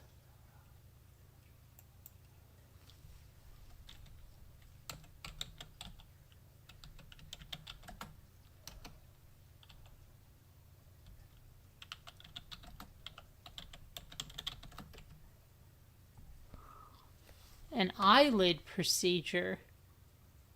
He got an upper eyelid procedure. He fixes droopy upper lids by cutting along the natural eyelid to take out extra skin and fat. Oh, this sounds.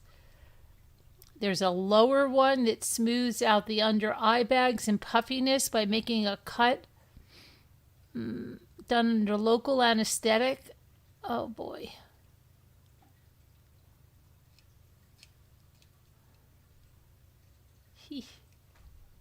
Sheesh. No thanks.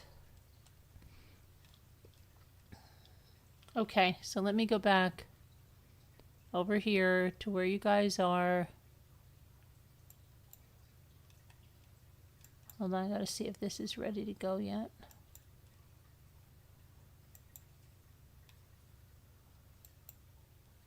Not yet, still. Not nice. Not nice. Okay, where are you? Where are you? Where are you guys? Had a nice visit with my neighbor tonight. Really nice visit. Okay. I don't know where you guys went. What's going on? Wait, what happened?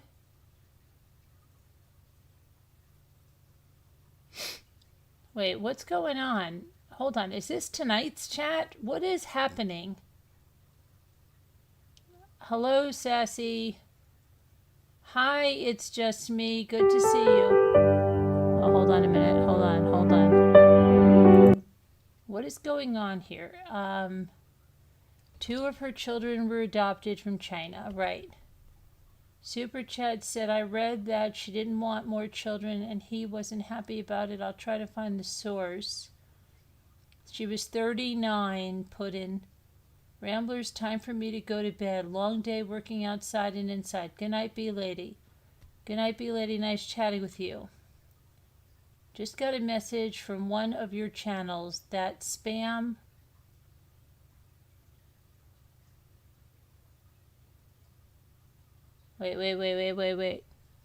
Wait. Stop. Stop right now. You just got a message from one of my channels? Oh, from a channel that spams me? Hold on. Wait, B-Lady. Back it up. Let me see what this says. You just got a message. How did you get a message? From one of your channels that spam you. I am reporting it. Oh, you're reporting it. Okay. Let me read this again. You just got a message from a channel that spams me, I'm sure you mean, that you are reporting it as a hate crime. You are black. Hold on a minute. Now you say, be right back. Super Chat says, B-Lady, was it a racist comment? If not, it's not a hate crime. Super Chat, please let Carolyn know. Okay, I had to get it copied first. Did that. Now I have to copy the comments before I tell them. Super Chat, yes, against my religion. I am Catholic and also black. Super Chat, so now I have to go copy them before they delete. Okay, you can handle this? Okay, I didn't know. You had to download the video. They may be, no, they're definitely watching this, B-Lady. All they do is watch. All they do is watch. How did you find out? Did they tag you or something? Were they tagging you? Because that's a form of harassment as well. If they're tagging you, B-Lady, and especially if they're tagging you and harassing you, that's a form of harassment, targeted harassment. Yeah. And if there's a certain one that's doing it that lives in New York and you live in New York, yeah. But I think you know what to do.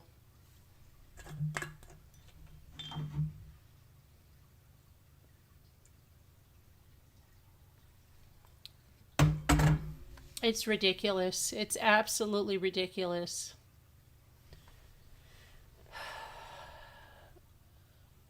Build a bridge, move on. No one can believe this. We talked to some people when I was in that thing. Just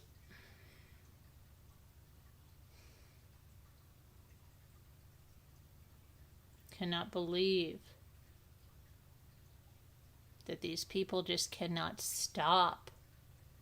Like, something is really wrong, and they're not seeing it.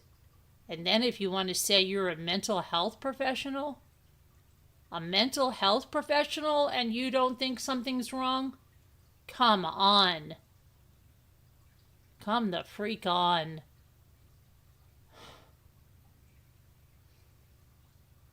Sorry, B lady. The only reason I think they just target anybody that watches me or anybody that supports me.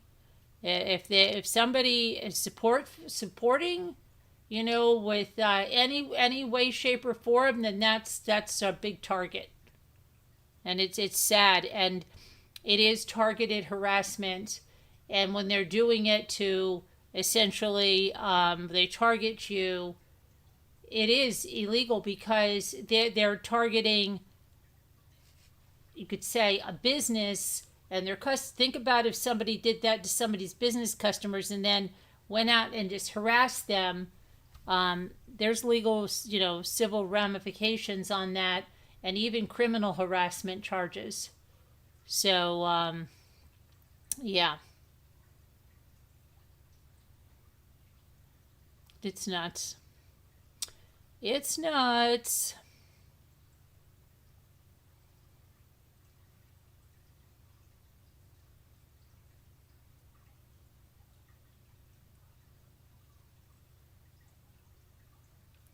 Okay, I wanted to be sure to download the video and copy the comments. Can I say something, B lady? Did they tag your name? Did they tag you?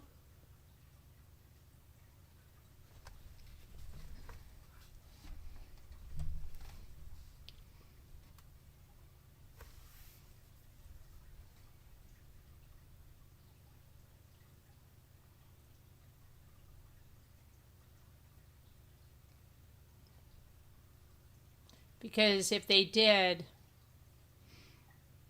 that's also harassment.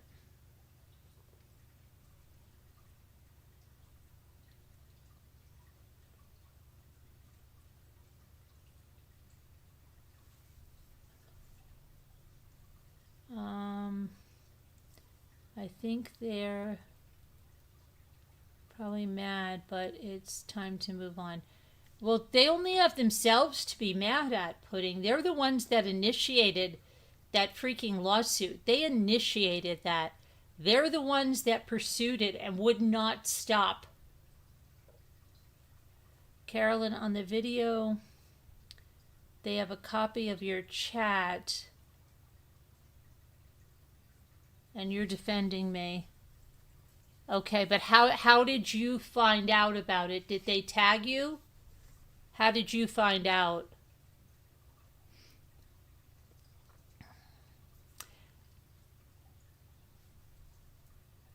Yeah, it's obsessed. If you look at the 3 videos I made on it, it's like they're so deep in.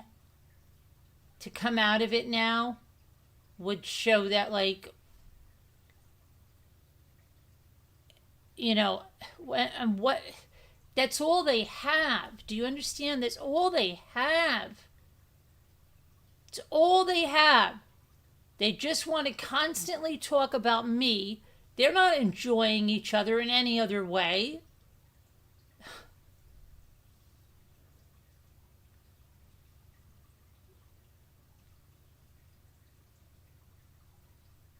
Okay, you're still working on it? Okay, yeah. Um, oh, yeah, I've said that all the time. If I could be feeding the homeless, and they would say, oh, did you see her? She, fed them this that they don't like, or she dropped a wrapper and it blew away in the wind. It's always going to be this.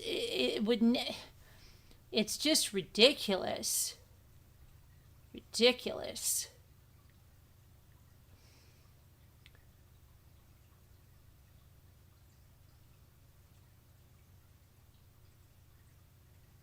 Can't imagine wasting life. Can you imagine wasting life like that? I had a great talk with my neighbor, and I told her all about Edisto. She lost her husband, who was an orthopedic surgeon, um, about, I think it's going to be going on 2 years in so then she's originally from England, but she lived in Italy, and she's a really great person. And I told her all about Edisto, and she's like, "Oh my gosh, that sounds like my perfect place." And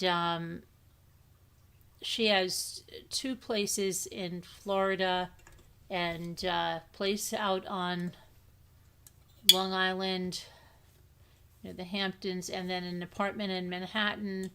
And she was like saying, that really sounds great. And just this here. But we were talking about that. I was talking to her about, the shells that I decoupage. And then when I talked to her about the oysters, I showed her the magnolias. She goes, "Oh, Carolyn, I didn't know that you do this." Like, I've known her for years and years and years, okay? And Jimmy was there because Jimmy helps her a lot. Anyway, she's like, maybe her late 70s or something, but she's very, very fit, and she wants to have this big party at the lake, this kind of a catered barbecue thing, and so she's getting this all done and doing it all herself. Her husband had always wanted to have a pig roast, and she tried to do that, but there was nobody around here that could do that for her. Well, out of line, strangers on the internet have been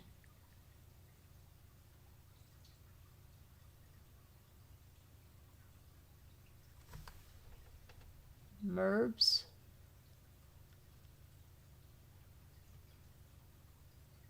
Who's calling me Merb? Oh, you're writing something they wrote to you?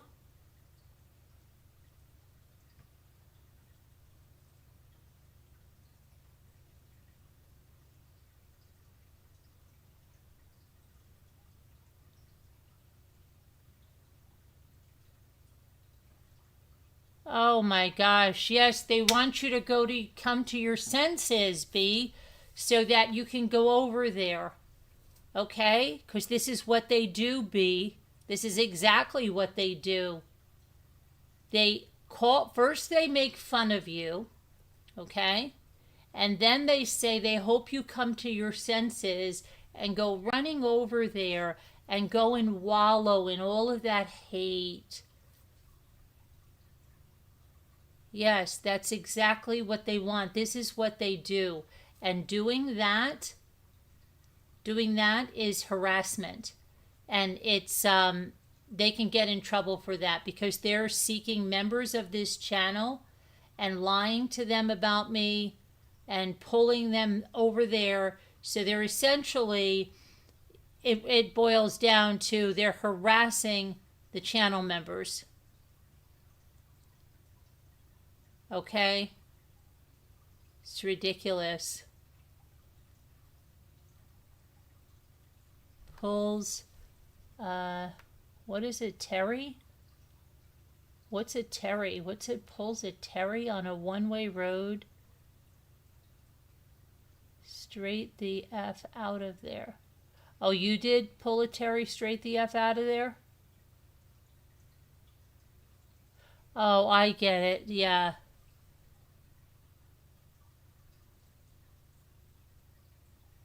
Oh, with pulls a Terry one way. Oh, they want you to get the heck out of here. Is it go over there and go sit among the hate? Because that's what they want you to go over there by the hate.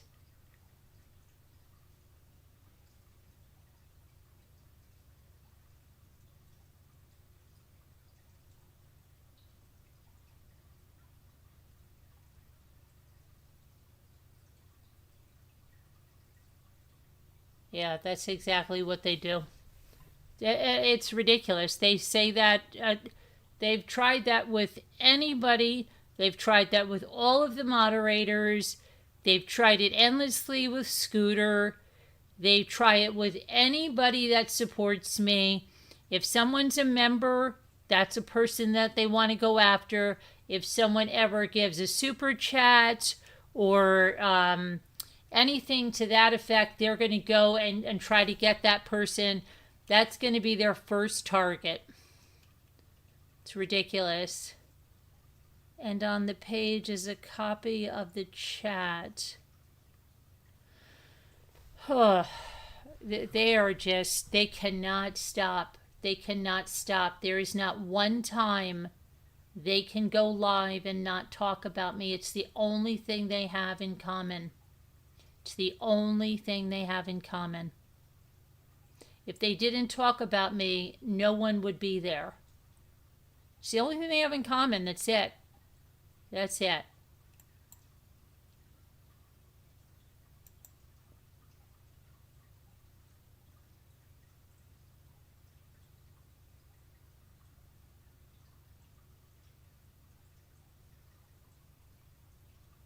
Oh, I'm relaxed. It doesn't be. You don't understand. I know who they are. They've been at this for 7 years. I'm totally relaxed. It doesn't bother me in that way. I know what they do. That's what they do. It's who they are. They can't stop. They can't stop.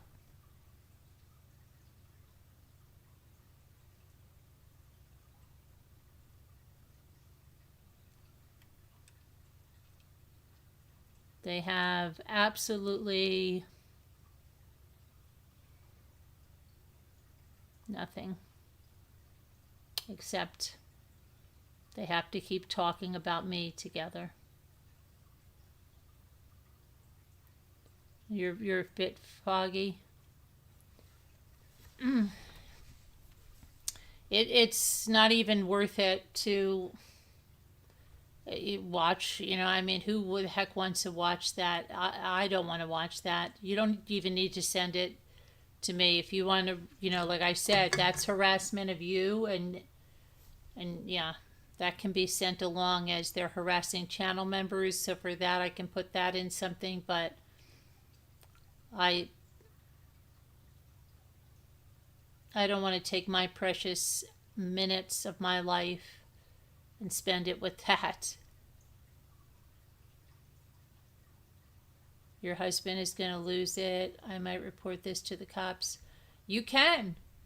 You can. And if there's a person there that's tagging you is in the same state, and it's very possible that's the person, you can do that. You can do that.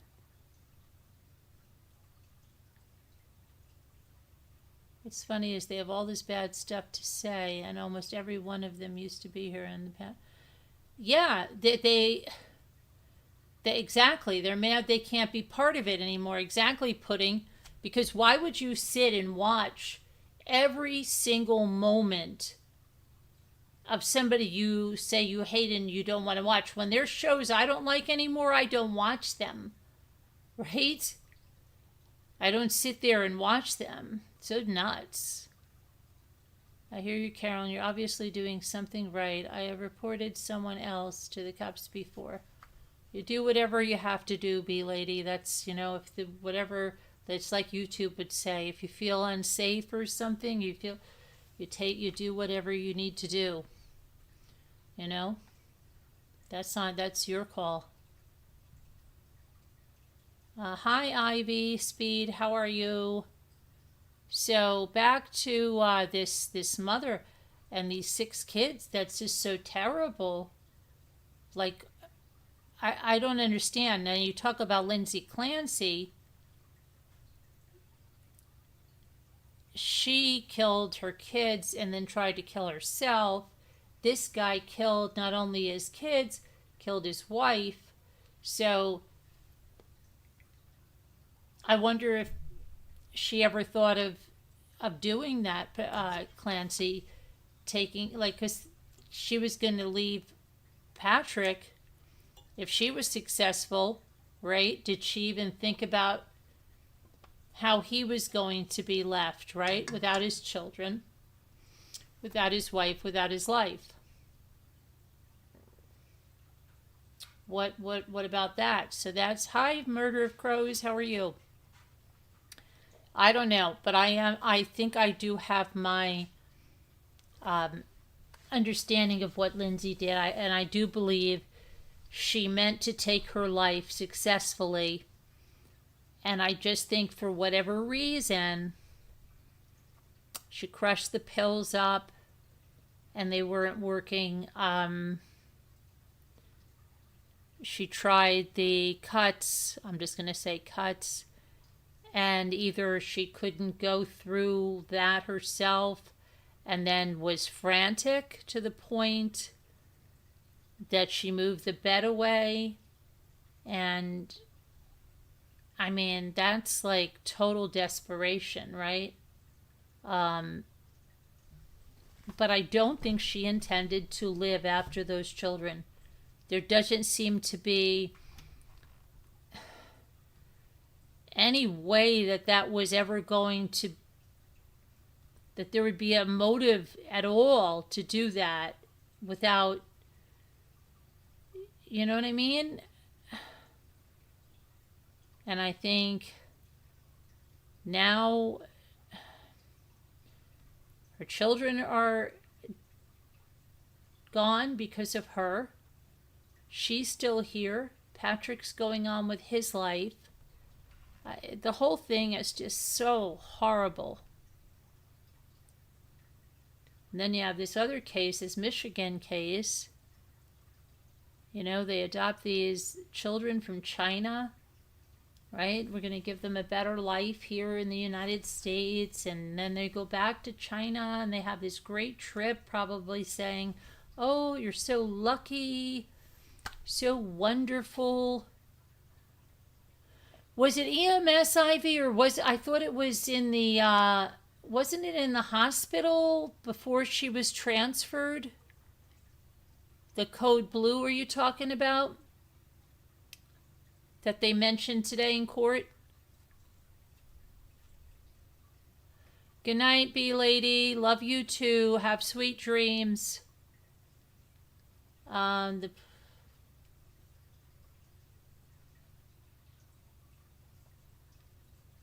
police won't even answer the phone in Atlanta. What phone in Atlanta? The police won't even answer the phone in Atlanta. What are you talking about, just me? What phone in Atlanta? You don't live in Atlanta, do you?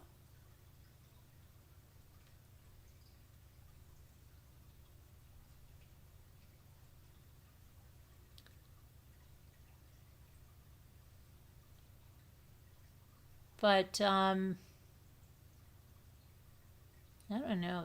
This whole Lindsay thing is just,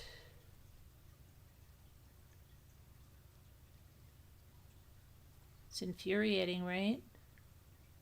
And they say that they're ahead of schedule with the trial. So that's why they left early today. Are you in Georgia?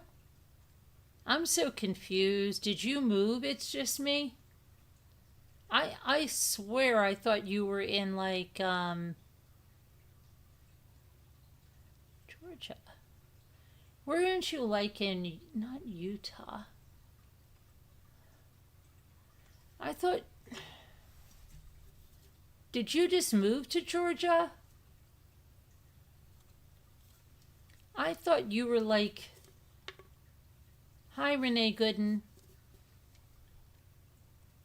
I thought you were in, not Utah. Maybe Utah?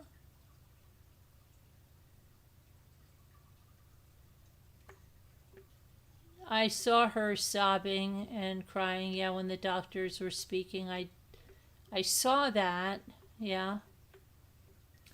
I did see that. I don't know about this whole thing, but I do believe she intended to take her life.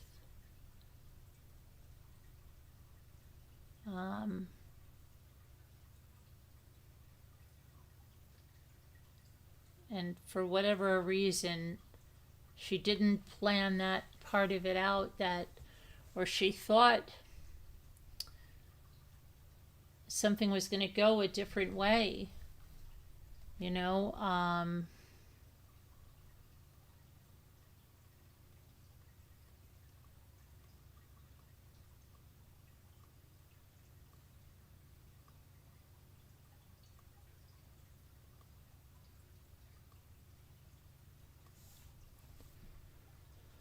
I don't know.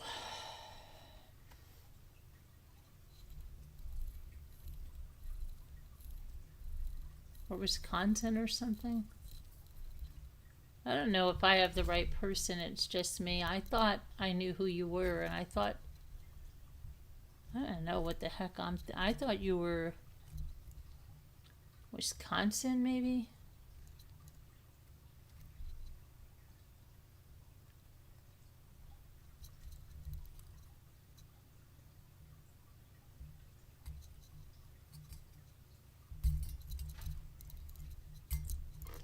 But I don't know. Lindsay Clancy case is very. I don't know how it's gonna go. I think based on so far,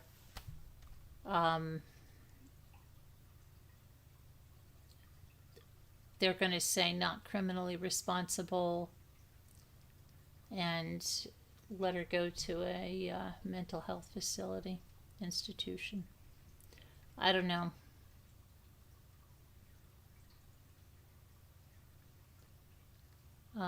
You think the pace of this trial will slow down? Well, the trial is pretty slow going. I mean, once the War of the Experts starts, I say. You have a place in Michigan too. But I still don't think I have the right person.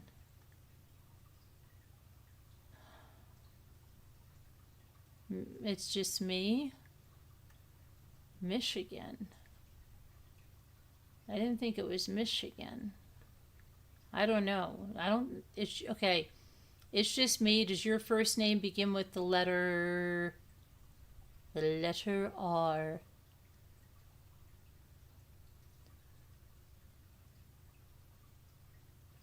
With McLean Hospital, this Lindsay Clancy tragedy gives off Sylvia Plath vibes, except that Sylvia protected her kids.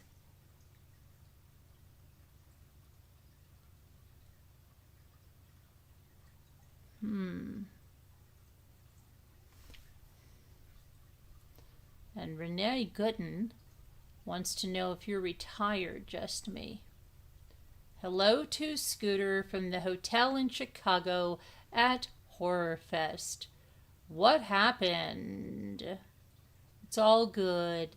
It's all good in the hood. The bee lady took care of it. It's all good in the hood. In the neighborhood. In the neighborhood. That's Applebee's, isn't it? Yeah, the Applebee's is the neighborhood. It's all good in the neighborhood, Scooter. Horror Fest.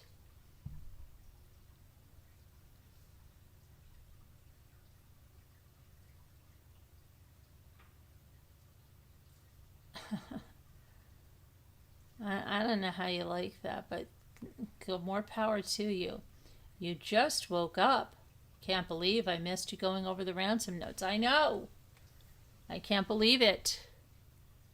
But you better believe it. You better believe it. So,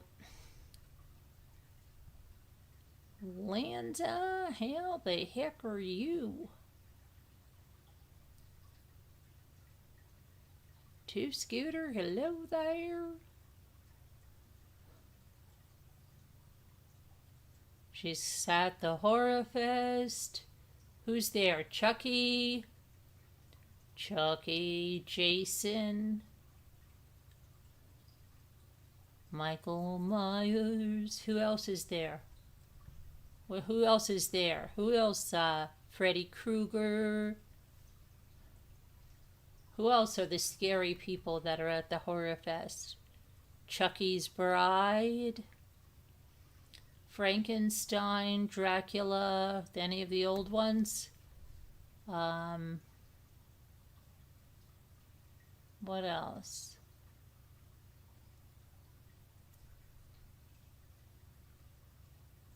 Why do I have my jewels turned off so you can't give me jewels? You know what? I can't turn those things on. I tried, Ivy. It keeps telling me some crazy thing, like I can't get them turned on. I'd like some jewels.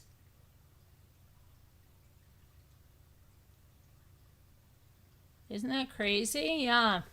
I can't get them. I don't understand. Watch this. I can still do this, though.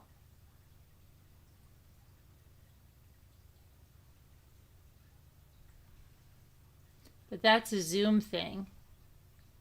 That I can do this.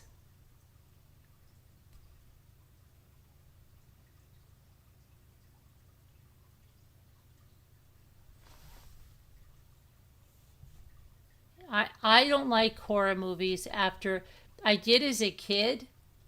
You know, a kid and a teenager, the gorier the better. Like I had my girlfriend who she would never get this, like she would always get the stupid scary movies when you'd go to the video store. And I'm like, we can't get those. We have to get, I couldn't take like, if it was a horror movie, it had to be gory, like My Bloody Valentine and stuff like that.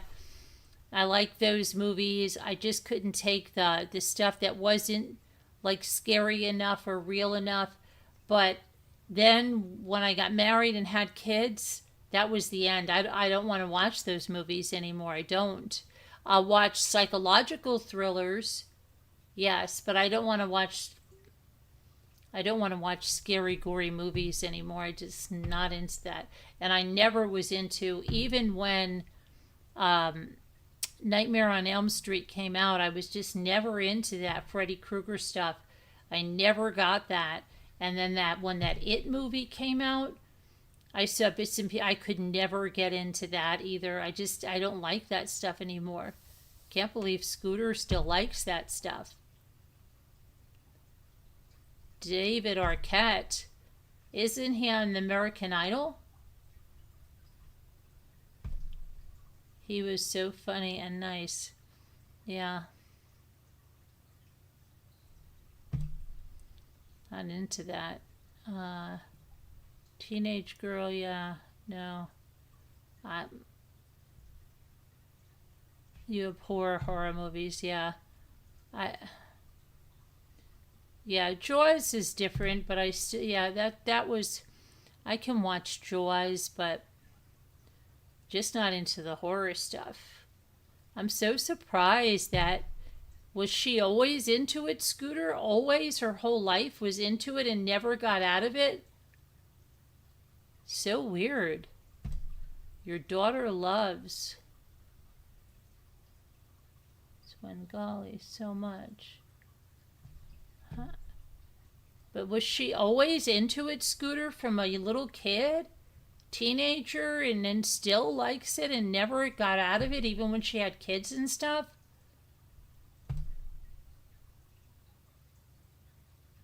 There's the new scary movie called Obsession.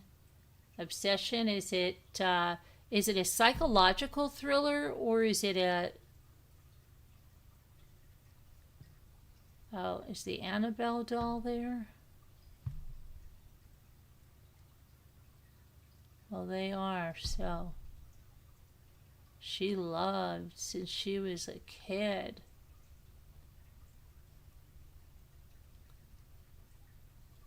I remember Carrie. They're all gonna laugh at you.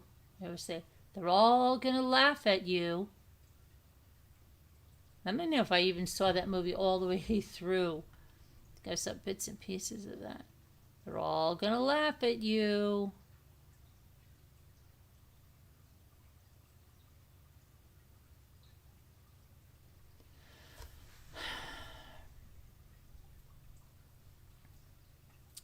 Basically a lot of vendors and great speakers. Carrie was creepy. like Alfred Hitchcock. I could still remember Alfred Hitchcock presents dun dun dun dun dun dun dun dun dun dun dun, and Twilight Zones. I can still watch those. Remember Creature Feature, and Thriller, and Tales from the Crypt. But those weren't really scary. Those were like that I can watch, like where it has like a twist, like that. There was a movie like that too. Oh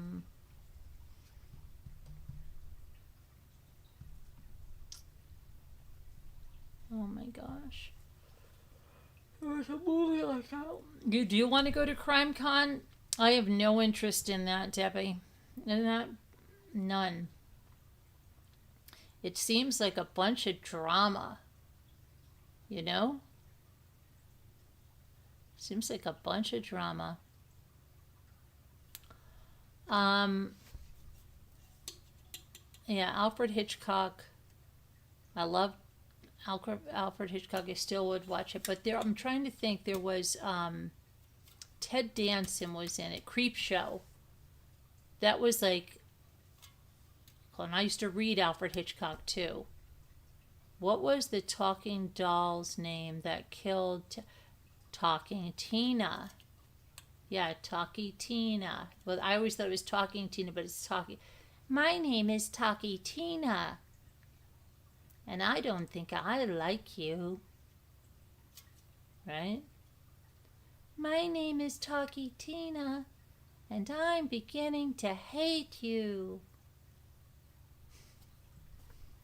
My name is Talking Tina, and I think I'm going to kill you. Remember that? And then he falls down the stairs and dies, and then the wife picks the doll up, and she's like, "My name is Talkie Tina. You better be very nice to me." Yeah, I'm glad I can make you laugh. Creature Feature was so good. I loved it. Yeah, but I can't even remember one now. But I remember like waiting and waiting, and if it was ever on, because we didn't know what was on. You didn't have a TV guide. You didn't know what's going on. And then if you did, sometimes it didn't even, wasn't even what there would be, different show on or something. I mean, we didn't have it easy as kids. And then you had to walk across the room and turn the channel. One of the 2 to 13, right? Tales from the Crypt. The Skeleton. Thanks for the ride, lady.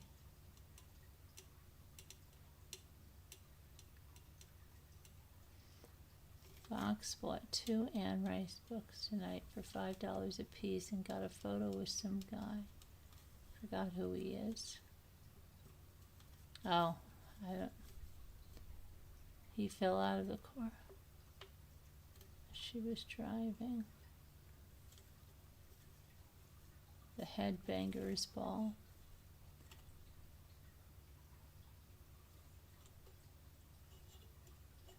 The guy who was in E.T. is here. What guy was in E.T.? I don't even know. Wasn't it a young kid? Drew Barrymore and Henry. Something Henry? Elliot, who's played by... Wait, I don't know. Elliot was the character. He's played by someone with the last name Henry. Not Jack Henry. I don't know. Scooter. But that doesn't even sound funny. I mean, like, it doesn't. That's E.T. wasn't scary. That doesn't sound. The original Michael Myers. Were they even known? Like, was the actor? I don't even know. Was that actor like did more than one thing? Was he no? Didn't he didn't do, he only did one film? Like, I don't get it. Like Jason, who the freak is Jason? You only know Jason for just, Jason could have been anybody, right? Yeah, but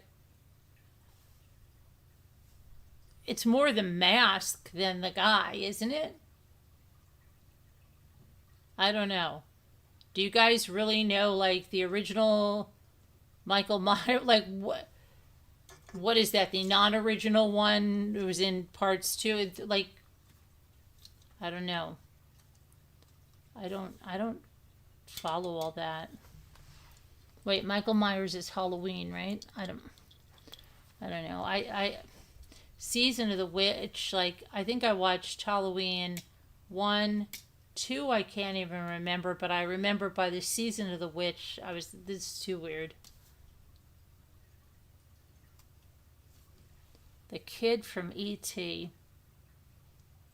I don't know who it is, Scooter. Can't tell you in that one.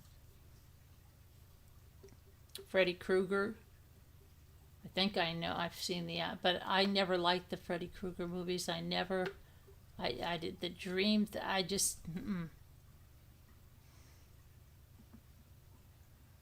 I think that's when I started to get out of, like, horror movies.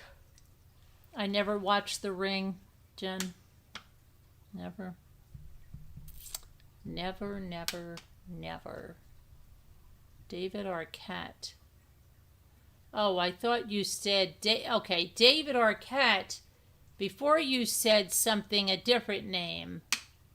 Before you said, I thought the name of the guy that was on American Idol. David Arquette, Rosanna Arquette's brother? I thought you said David Archuleta before. Oh, David Arquette, okay. Oh, I could never watch The Exorcist, Debbie. Never, never, never. I remember Mad Magazine had some stuff about it. I couldn't even look at that. Never, never. Okay, Blair Witch, that was just weird. That was just weird.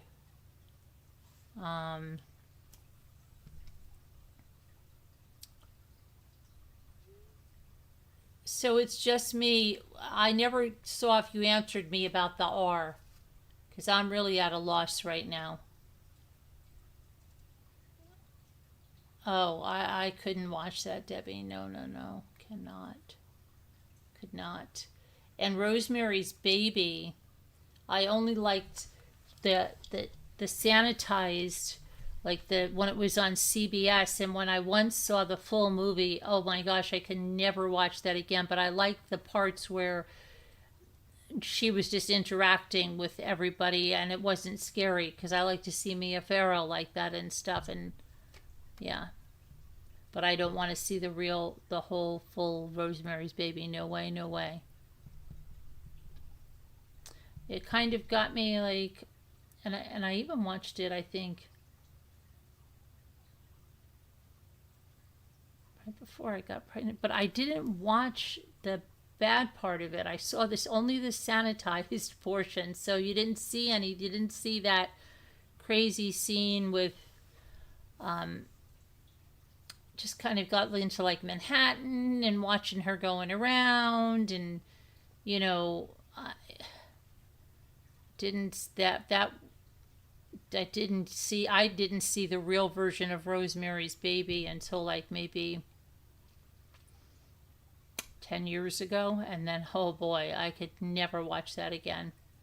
Henry Thomas, see, I was right about the Henry Thomas played Elliot.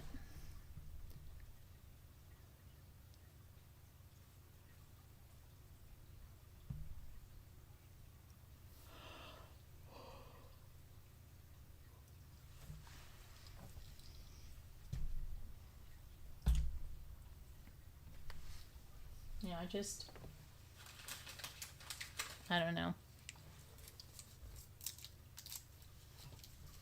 But why is Henry Thomas there, though? He played in several scary movies. Oh, okay. Thank you, Hart. There's parties happening and fun people. But isn't it really late there? You guys should be in bed. Amityville Horror was no. But that was almost like, because that was all fake.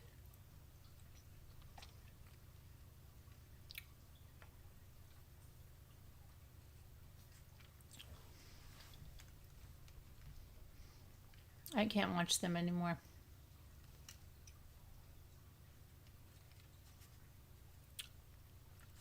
A psychological thriller I like. Like Jagged Edge, right? I like Jagged Edge. That's a good movie. And even The Vanishing, that's a psychological thriller.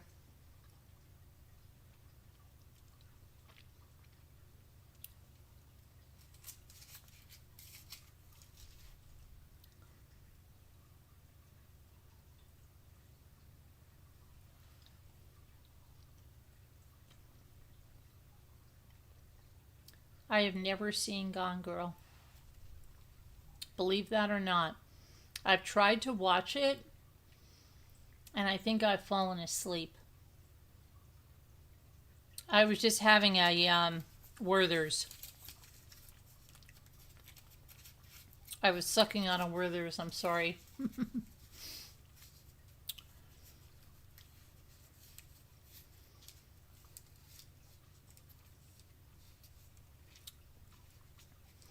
The Shining, I've never been able to see that in full. Red Rum, Mrs. Torrance. Red Rum, Mrs. Torrance. I've never been able to see that whole thing through. I've tried. We even watched it in here once and I fell asleep. You went to that hotel in Colorado? We went to a hotel in the Poconos, which people said was kind of like The Shining, but it was really nice. I liked it a lot. It wasn't supposed to be scary or anything.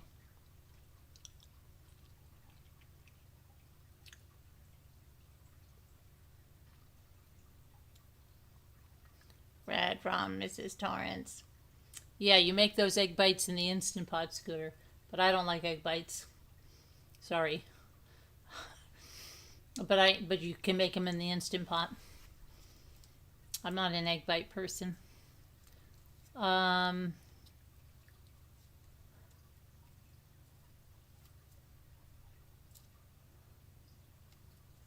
new movie obsession is The Conjuring.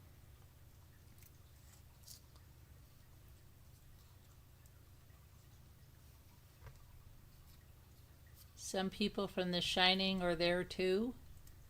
Yeah. Here's Johnny. Pet Cemetery always scared the heck out. Ugh.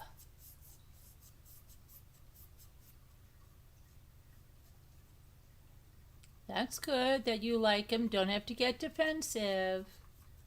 I'm just saying I don't like them. You know me, I'm very picky about eggs. I'm very, very picky about eggs. David Arquette was in the Scream series. Oh, along with his wife, Courtney Cox. Okay. Both appeared in the entire series. They're not still married, are they? Are they still married, Hart? You read the book The Shining, but you have never seen the movie in its entirety. Either have I. Super Chat says, Carolyn, have you ever been to that hotel where they filmed Dirty Dancing? Yeah, you may think it's in New York. It's not. It's in, I believe it's in North Carolina, isn't it? Yeah, they want you to think it's in New York. It's not. It's in North Carolina.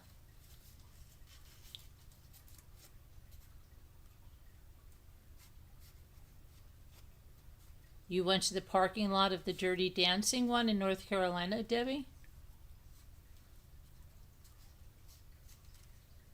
Huh. Interesting. I was just thinking about that movie the other day because they were doing those lifts in the lake.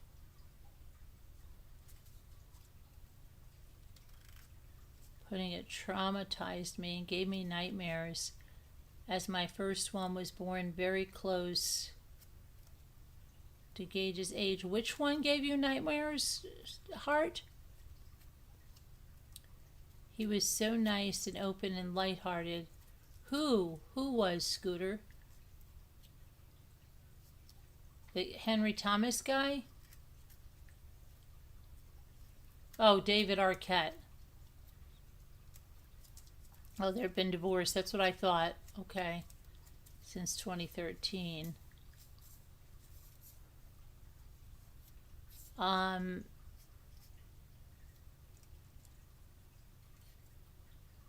What was I going to say? I don't know what I was looking.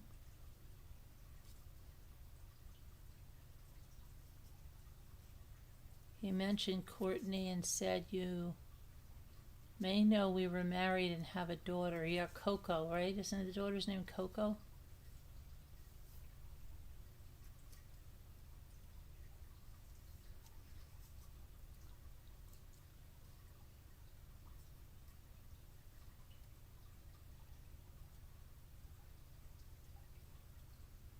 So the place was filmed outside, but it could have...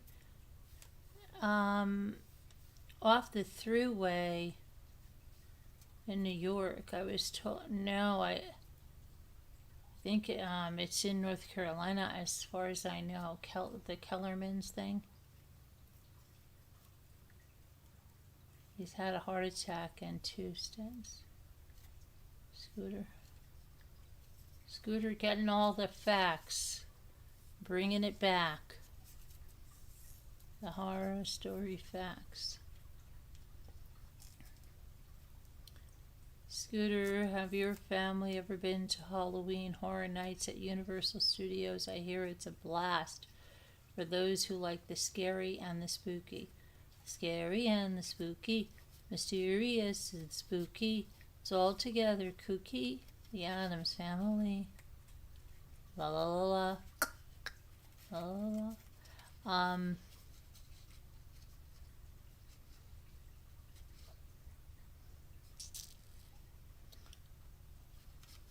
Is that the one with the little boy?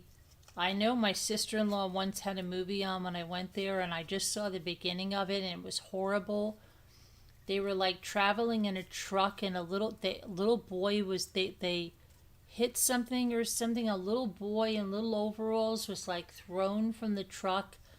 Is that Children of the Corn or is that Pet Sematary? And I was like, what are you watching?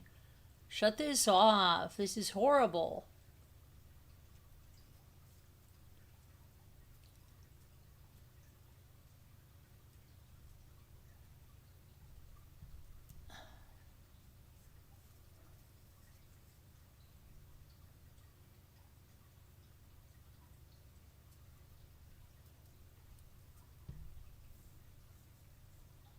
Mysterious and spooky. He looks pretty good. Who does he look like? Oh, not who does he look like. I meant who you're talking about. You're talking about David Arquette's. Looks like Scooter's got her new crush on David Arquette. She hasn't stopped talking about him. He made quite an impression.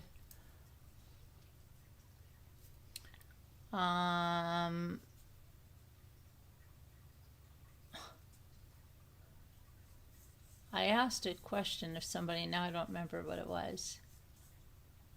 It's filled with haunted houses and lots of stuff. It looks fun, but not for me. I have been to Spooky Disney Party, but I'm not a fan of Universal. We went to Hershey Park for the, whatever it was, Hershey After Dark. It was the Fright Fest or something last year. It was pretty cool. It was pretty cool. Yeah, it's cool. I've got some videos up about it. In Pet Sematary, the couple's yes.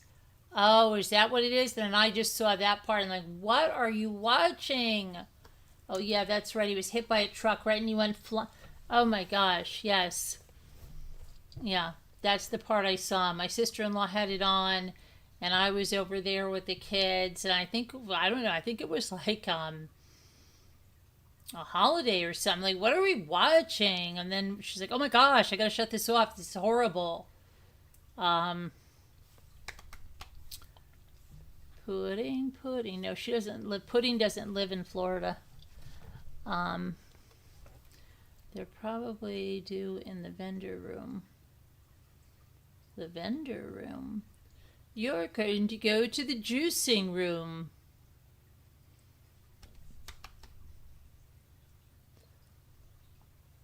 The Oompa Loompas will take you. I remember watching it when I was little, and it stuck with me forever. Yeah, that's the only part I saw, and it stuck with me. It's horrible. Horrible. And a lot of Stephen King doesn't make any sense to me. Like, I had one of his books that was this big book of like short story. It was very, very popular at the time, and I just remember reading it and getting to the end and didn't even make sense. And so there's two of his movies that I've liked. The Perfect Couple, I think it was called The Perfect Couple. That was a good one. And of course, Misery, and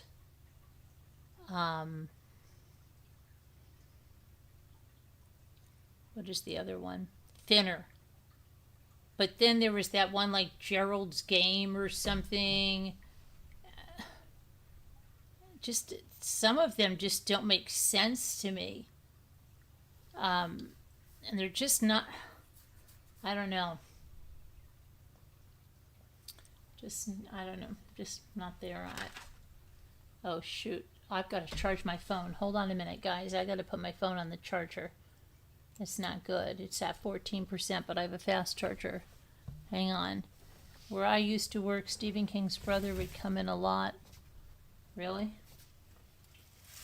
I know Tommy Hilfiger's brother well. But I wouldn't. Let me see. Hang on a moment. I'll be right there. I've got to put this on the charger.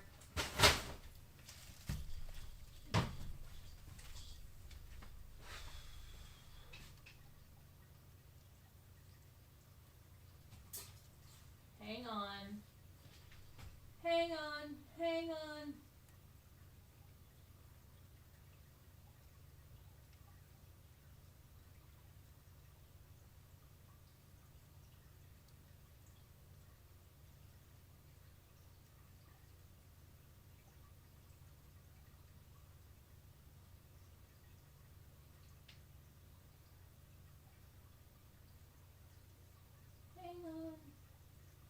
Anyway, I was telling that lady about my decoupage. I never got to finish. And she told me that she loves oysters. She loves to eat oysters, and she loves the things they make from the shells. And she said to me, Carolyn, oh my gosh, I had to take a picture in my apartment in Manhattan. I have this, she told me it was a 3-tier, because I showed her the magnolias I make, and she said, oh my gosh, do you sell those? She goes, she got a 3-tier bowl. She said, oh, it was so expensive. But I told her, yeah, I know. And she says, it's all made out of oyster shells. And she's like, it's gorgeous. And I have to get a picture of it and show it to you. And we were visiting, and she's like, oh my gosh, Carolyn, and we've known each other like years. I mean, 30 plus, probably since I was in high school. Hold on. Yes, I was in high school. We've known each other a long time. But we never had the conversation we did. And she was like, and Jimmy's like, well, we've got to go because it's dark. Oh, we heard, I've got to oh, shoot, my phone. I've got to play this sound for you of this animal. You are not going to understand what this animal was. You got to listen to me, okay? So we went to our neighbor's house, And so we were in the den talking, and she's looking at all my pictures, and I said, Joanna, did you know that there's a bear around here? And I showed her Ethan's video about the bear, and she told me about the oyster stuff, and she's like, you are very, very talented.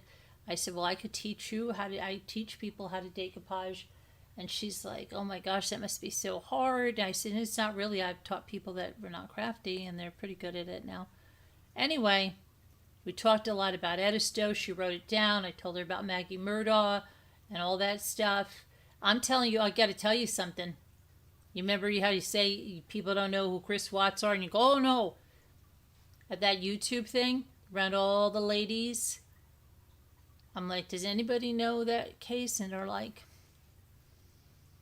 no, I told you. The one said, the only one I know is Karen Reed, and that's because we're from the same town, and she's innocent.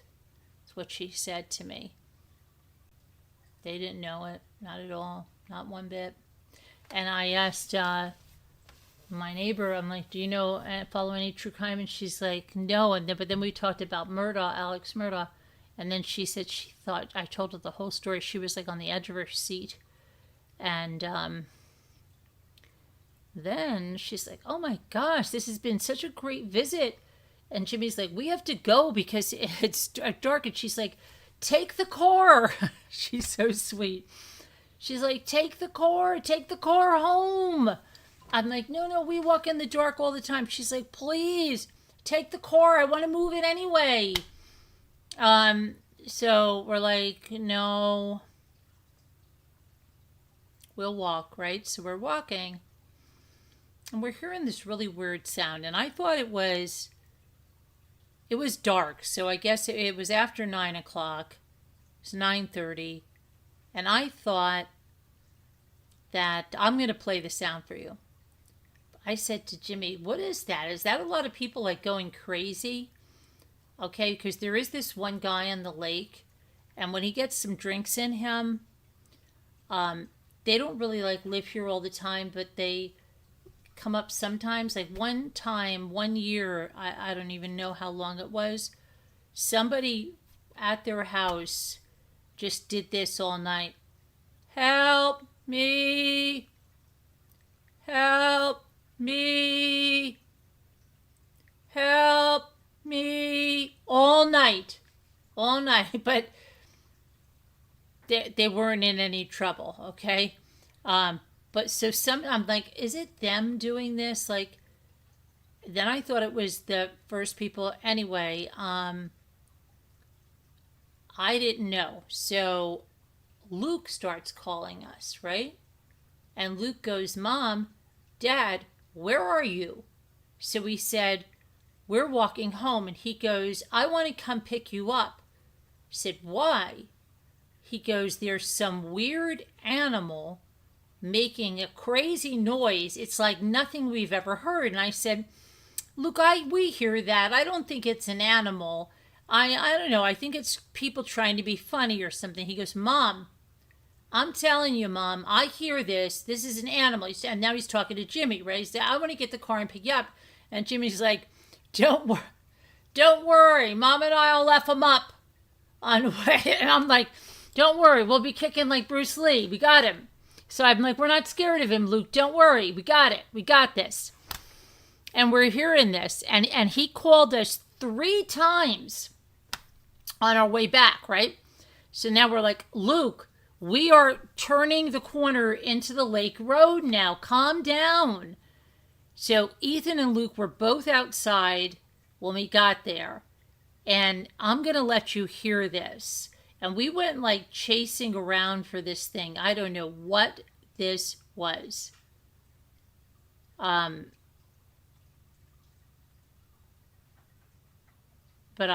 let me see. My phone, I just put on the charger, but I'm going to let you hear it. Hang on. I'm going to go get my phone.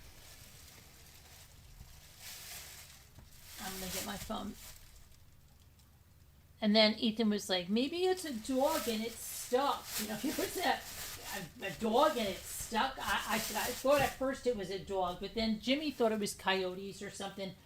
It was the strangest freaking thing. And I said, you know, call our neighbor. He's like, they're asleep. I'm sure they are. I don't want to disturb them. It's 9:30. I'm like, who the hell goes to sleep at 9:30? For crying out loud. I said, call my cousin. He's like, oh, he's probably asleep too. Gotta be kidding me. Okay, let me get my phone here. Hold on a second. Because I recorded this. Okay. Hold on a sec.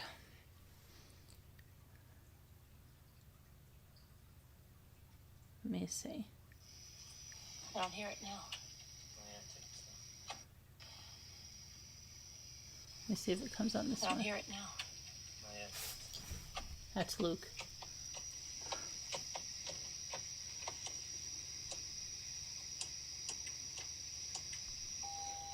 Oh, that's when we were getting in the car. Hold on. Here it is. Listen. I have a question. What if it's a lost dog? Sounds like a dog to me. What is like a trapped dog? What if a dog is trapped? Sounds like a dog to me.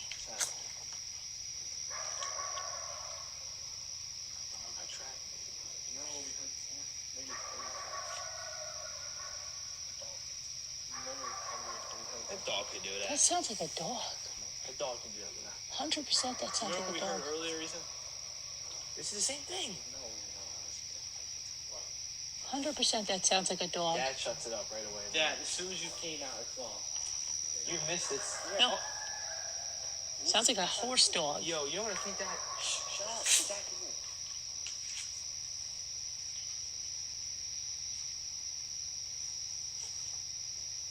Sounded like a horse.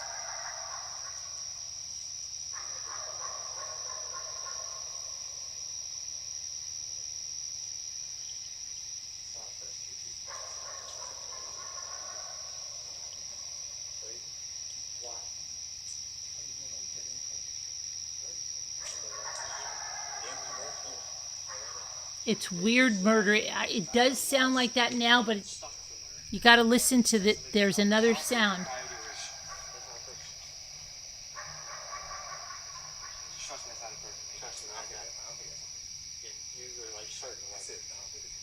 There's no dog. There's nobody that lives around where that was coming from.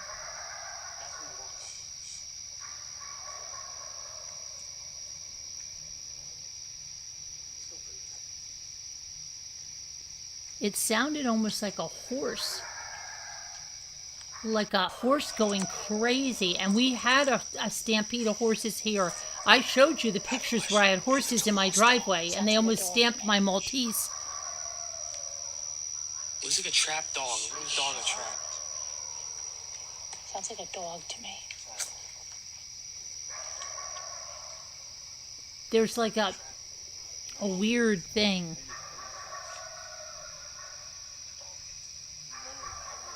That dog could do that. That sounds like a dog. That dog can do that. 100% that sounds like a dog. Heard earlier, Reason? Wait, hold on. Let me see it. Hold on. I've got some more. I don't hear it now. Hold on.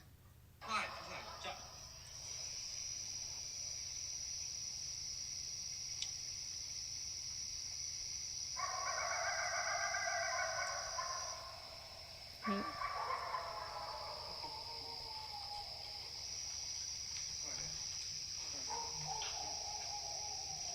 There's no houses there, Scooter. Might be a dog. Well, that's a dog, Mom. The other sound is not a dog. That.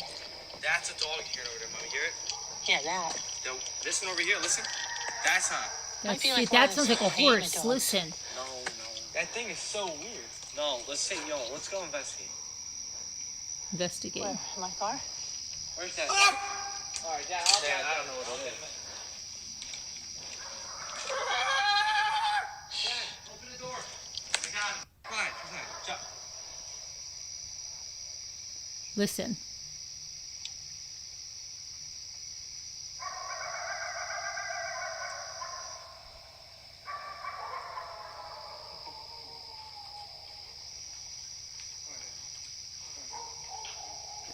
There is a dog on the other side that's barking at that, but You might be hearing that, but it's this really weird sound. Hear it? Yeah, that. This one over here, listen. That's not. Might be like one of It those sounds like a hyena dogs. whinny. You know when a horse goes like and gets up on its hind legs and makes that noise?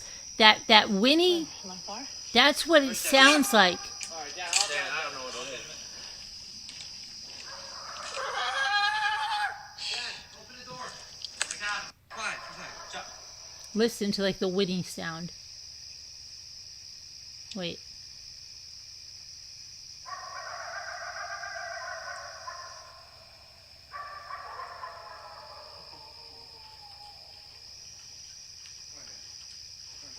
Listen. Yeah, like a hyena. Might be a dog. Well, that's a dog, Mom. The other sound is not a dog. That. That's a dog here over there, Mommy. Hear it? Yeah, that. This one over here, listen. That's not. Might be like one of those hyena dogs. No. Hyena That dogs, I thing is said. so weird. No, let's go investigate. Let's go investigate. Am I far? Let's go on a Scooby adventure. Dad, I don't know what it is. Dad, open the door. I got him. Quiet. Jump. Now, let me see if I have another. Let me see.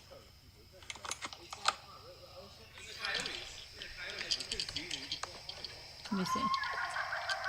You hear that? Sounds like a horse. Listen. Sounds like a horse.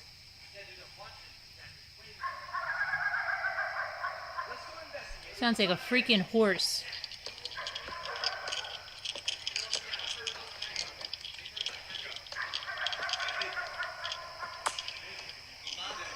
Mom, you think you can make that sound? That's a human? Wait, I'm trying to record it so I can see. I'm trying to record it so I could see instead of hear.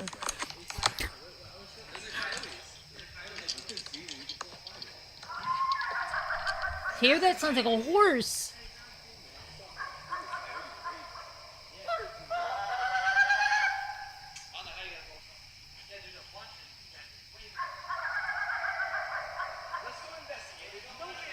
Let's go investigate. They're my kids for sure. Let's go investigate. Mom, you think you can make that sound? That's a human? Wait, I'm trying to record it so I can see. Yeah, I was thinking of that, Jen. Luke's making you nervous. Why?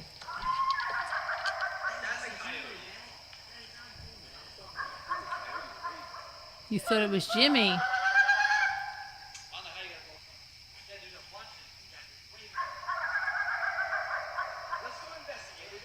Let's go investigate it.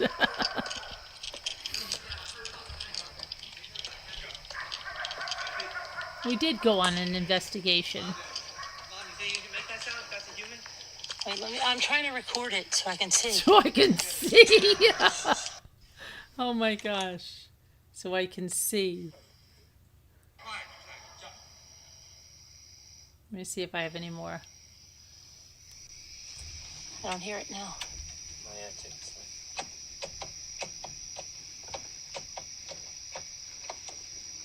We did go. We had to go on the investigation. We're investigators. That's what we do. We investigate. I don't hear it now. Oh, yeah, take this thing. Let me see.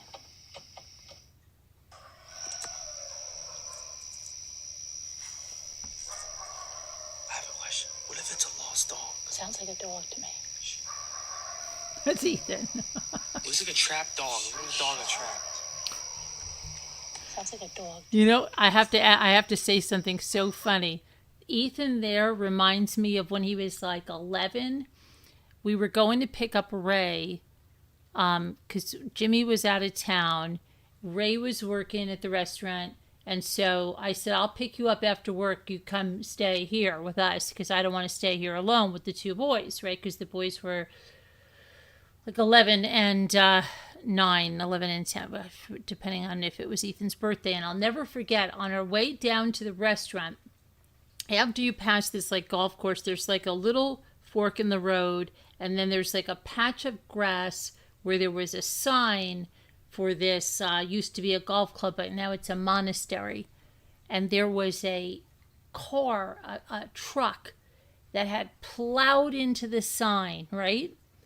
And the emergency personnel and everybody were there already. So when we came down, we saw he just creamed the sign up. They never put the sign up again. And they he made to flee the room. And so there was a pickup truck there. And Ethan said to me, Luke didn't say a thing about it.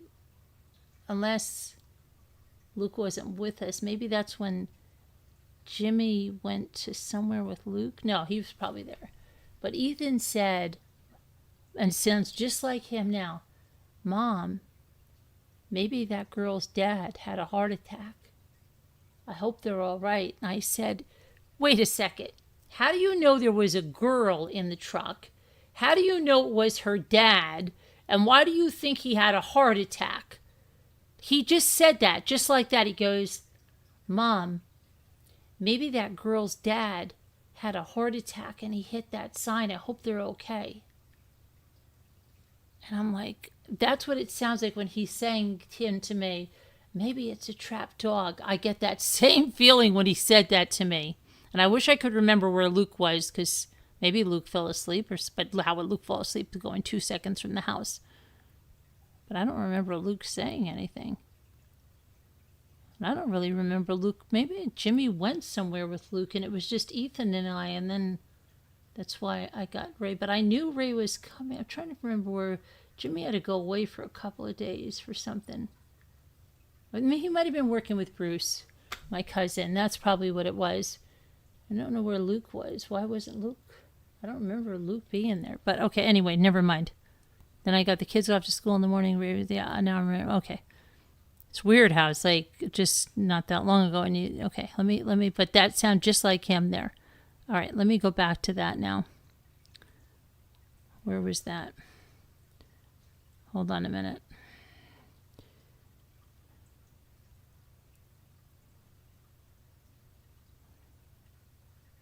But that's what that one reminds me of, where he says maybe it's a lost dog. Let's see if this is that one. I don't hear it now.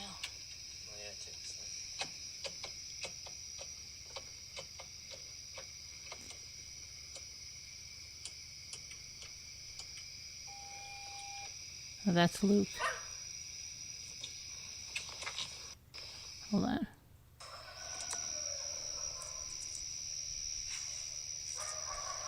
have a question. What if it's a lost dog? Sounds like a dog to me. Looks like a trapped dog. What is a dog a trap? Sounds like a dog to me.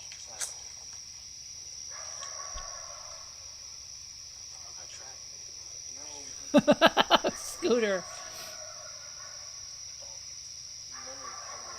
That dog could do That that. sounds like a dog. Remember that Twilight Zone with that 100% scary that's man? Really a reason? That it was like half man, half dog, but then it was the devil, remember? And he was howling at the 100% that moon. sounds like a dog. Dad shuts it up right away. Dad, as soon as you came out, it's gone. You missed it. No. Sounds like a horse dog. Yo, you Horse dog. Shut up. Get back in here. Good night, Renee Gooden. Sorry about this.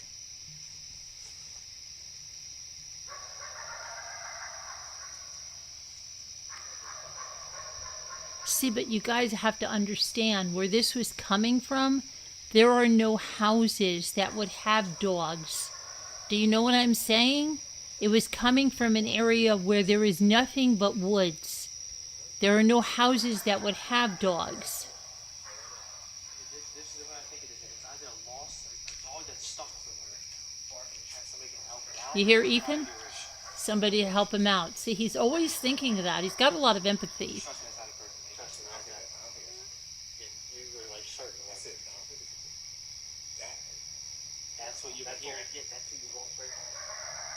Maybe her dad had a heart attack. I hope they're okay. I'm like, what?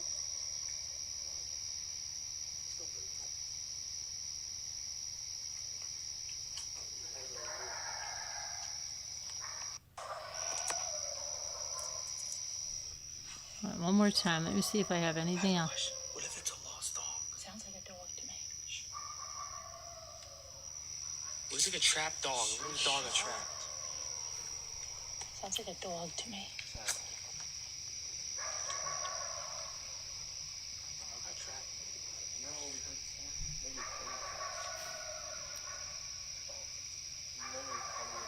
That dog could do That that. sounds like a dog. That dog can do that. 100% that sounds Remember like we a heard dog. earlier, Reason? This is the same thing. No. 100% that sounds like a dog. Dad shuts it up right away. Dad, as soon as you came out, it's gone. You missed it. No. Sounds like a horse dog. Yo, you know what I think that?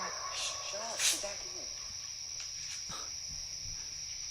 But see, the one where it sounds like a horse dog, I don't hear it now. listen. Is this the horse dog?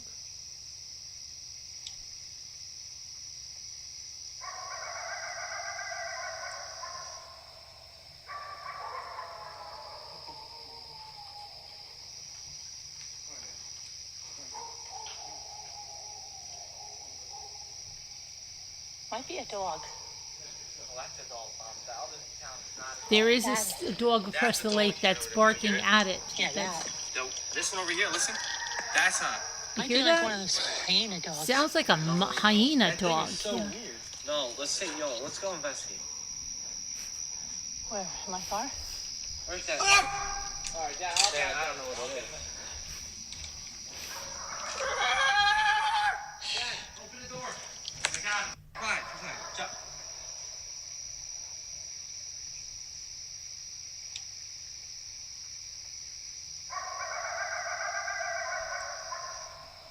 Someone will find out what that is, right?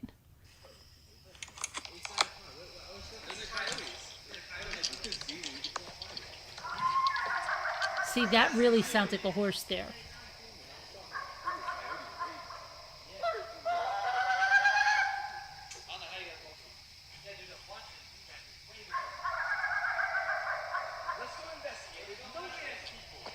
Doesn't it sound like a horse dog, Murder?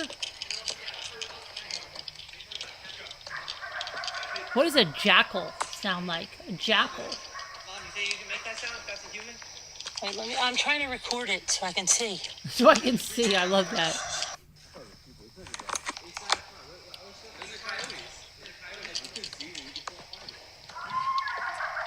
See, that sounds like a horse.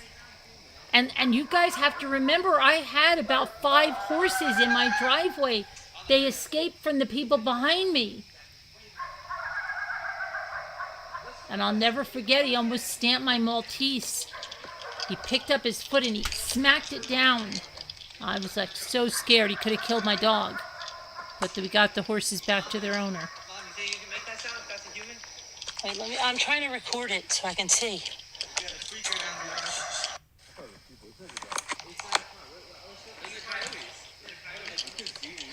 A liger.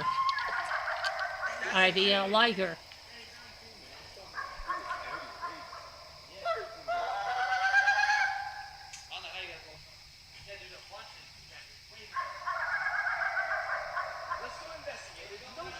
Everyone wanted to go investigate it.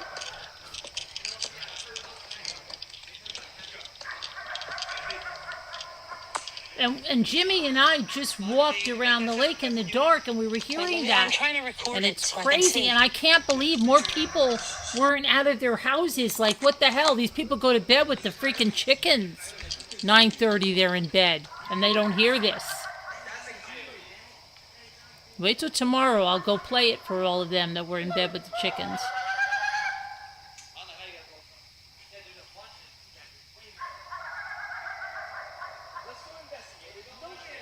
Investigate it. Hi, ICU. You see me? How are you? Yeah, I know, right, ICU? Good to see you, ICU. You see me? Mom, you think you can make that sound if that's a human? And let me see. I'm trying to record it so I can see. Yeah, because then that was on my walk earlier. See, it was nice. But you can't see. It's kind of dusky, but yeah, that's the sound. Isn't that crazy? What do you think it is?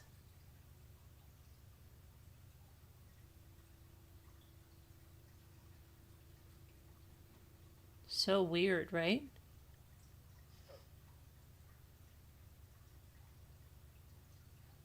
Maybe I should open the door and play it and see if they answer again. You just looked it up. It's coyotes. They make it sound like a horse dog. Gosh, we've never had coyotes close like that. Are you sure, really? Oh my gosh. Coyotes. I want to look that up if coyotes sound like horse dogs.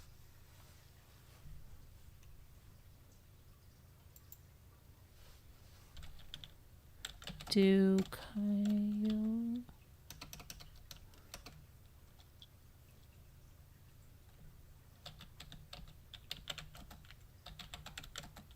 coyotes sound like a hyenas, it says. Listen, I swear to you guys, this is all this stuff that's coming up in the search engine, okay? Listen, it says, do coyotes sound like hyenas? Do coyotes sound like dogs? Do coyotes sound like a woman screaming? Do coyotes sound like screaming? Do coyotes sound like dogs barking? Do coyotes sound like sirens? Do coyotes sound like screaming women? Do coyotes sound like wolves? Do coyotes sound like owls? That's come up there, like it tries to give us suggestions. Well, doesn't say horse dogs. So let's try, do coyotes sound like horses? Neighing or whinnying, right? Because it's like whinnying. It says no, coyotes do not typically sound like horses whinnying. They do make a wide variety of high-pitched yips, howls, and whimpers. If you're hearing strange horse-like whinnying or neighing noises, the strange horse-type noises may be the calls of a barred owl, which can sound like a whinnying dog or a neighing horse. Yips and yelps, short, sharp, high-pitched sounds used for pack excitement and social bonding. These are coyote sounds. Howls, drawn-out vocalizations used for long-distance communication and marking their territory. Screams and cries, eerie, high-frequency noises that can sound like human children or banshees. That's my voice. That's my word, Scooter. She was yelling and screaming like a banshee, right? That's what I'm always quoted as, and that's what I say. You're yelling and screaming like a banshee when someone is like that. And now a banshee, maybe it's a banshee. I didn't even... Okay. What the heck is a banshee? I just know it is like when someone's screaming like a lunatic. You say they're screaming like a banshee. I don't even know what a banshee really sounds like. And I know what a lunatic sounds like, and that's what I consider a banshee. Well, we're going to look that up, but what is a banshee? But lack the distinct tonal cadence of a horse whinny. A horse is a horse, of course, unless that horse is a horse, of course, unless that horse is a... Okay. Barred owls are famous for bizarre carrying calls that mimic mammalian whines, cackles, and equine sounds. Red foxes. See, the red foxes I know, because we used to think they were coyotes. They bark. I know about barking foxes. I used to think they were coyotes all the time.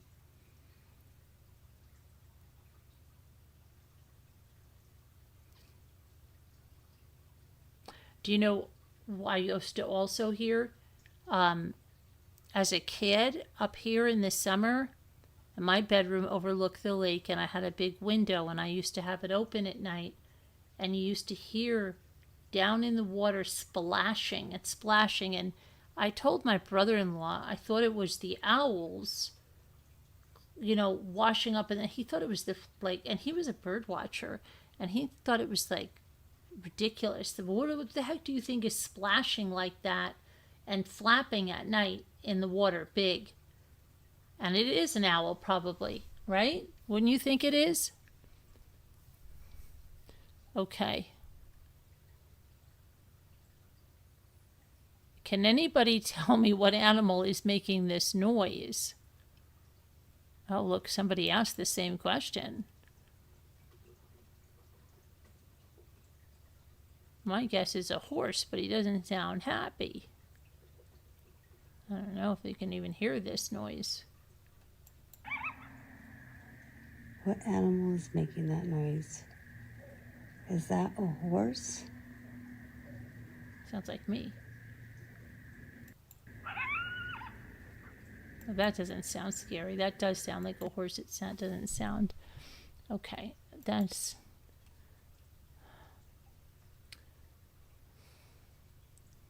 I thought it was me for a minute. I'm like, what am I... Okay, I don't know what animal that's making that noise.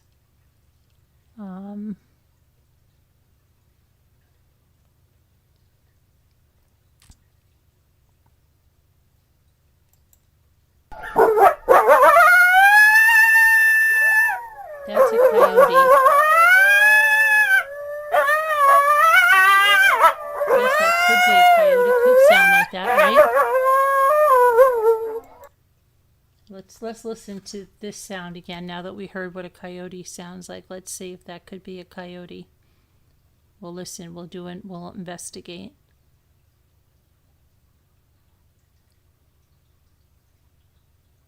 Hold on.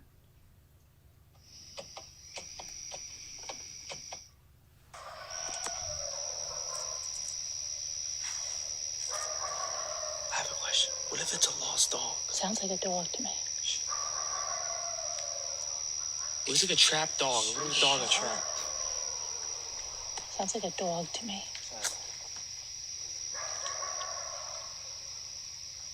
Okay, now let's listen to a coyote.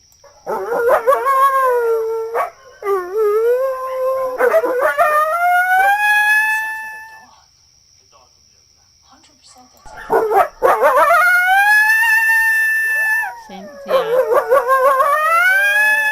Sounds like a dog. Yeah, that sounds like a coyote.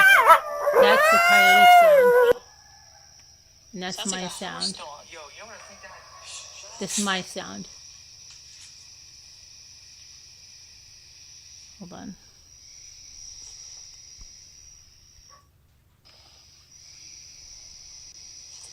I don't hear it now.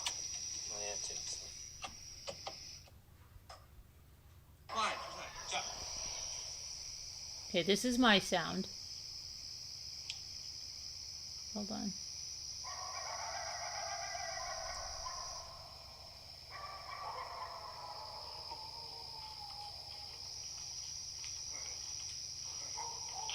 That's a dog. That part is a dog on the other side of the lake. Might be a dog. Well, that's a dog, Mom. Val doesn't sound, it's not a dog. That. That's a dog here over there, Mom. You hear it? Yeah, that. This one over here, listen. That's Might be like one Okay. of those hyenas. Now that sounded like the hyenas. Now let's see. Now this is going to be a coyote sound. Do you think it's the same?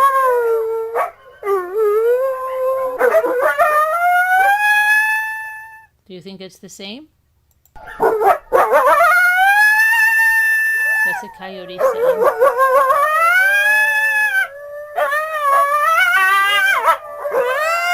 Okay, I'm gonna go back to the chat and see what's the consensus.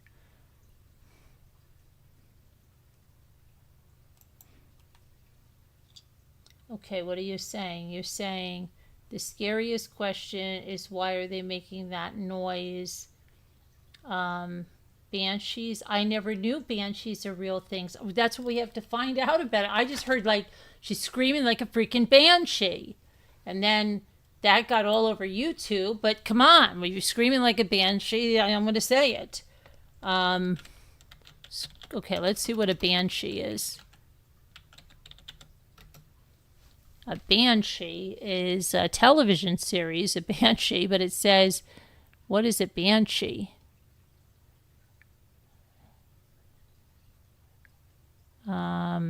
Banshee, let's see, real animal? Let me see. No, a banshee is not an animal. It's a mythical female spirit or fairy from Irish folklore who warns people when a family member is about to die by crying or wailing. Okay? So, yeah, if someone's screaming like a banshee, right? Where did that come around? A banshee. Shrieking. It's a woman shrieking. Yeah. Banshee. But then they have a banshee, a big cat rescue, banshees, in search of the banshee. Okay, let me see. Where does the expression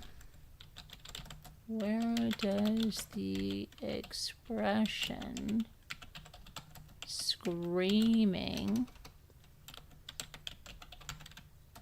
like a banshee come from? The expression screaming like a banshee comes from Irish folklore, specifically the legend of the woman of the fairy mound, or the fairy woman. The wailing sound. Her warning is not typical angry yell, but a piercing shriek.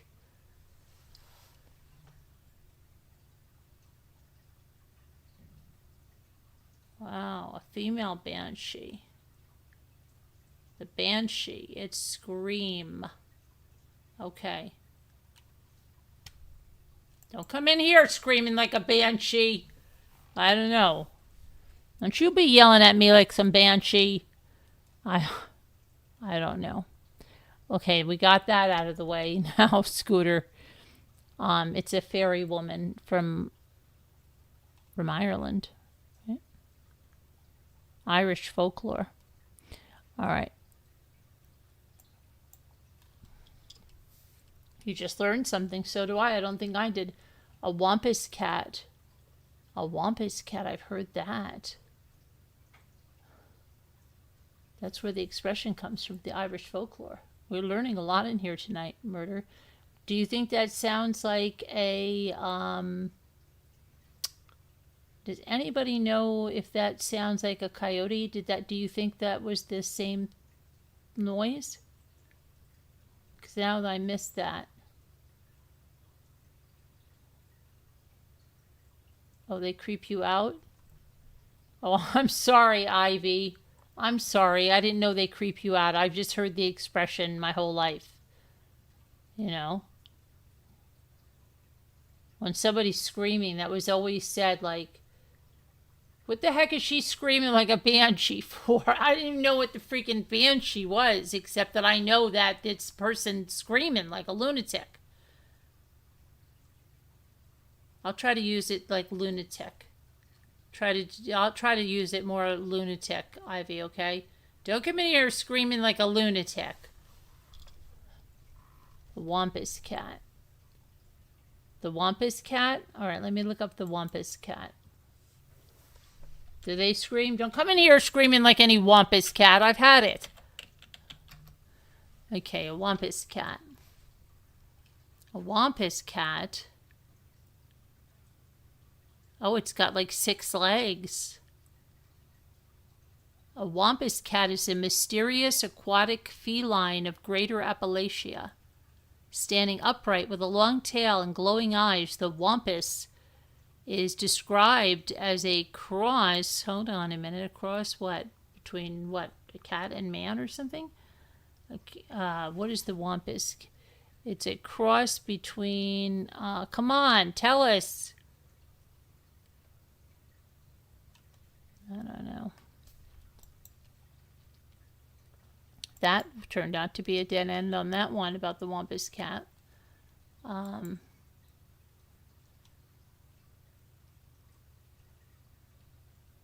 think I know that lady. That's not my friend. Cattywampus. I remember I've heard about cattywampus. What is that from? Cattywampus. What is a cattywampus? A cattywampus means something that is crooked, out of alignment, or positioned diagonally. Really? Cattywampus? We call it catty corner. Put the bed catty corner, right? Catty corner. Cattywampus. It describes something, whether it's a tilted. We've got to.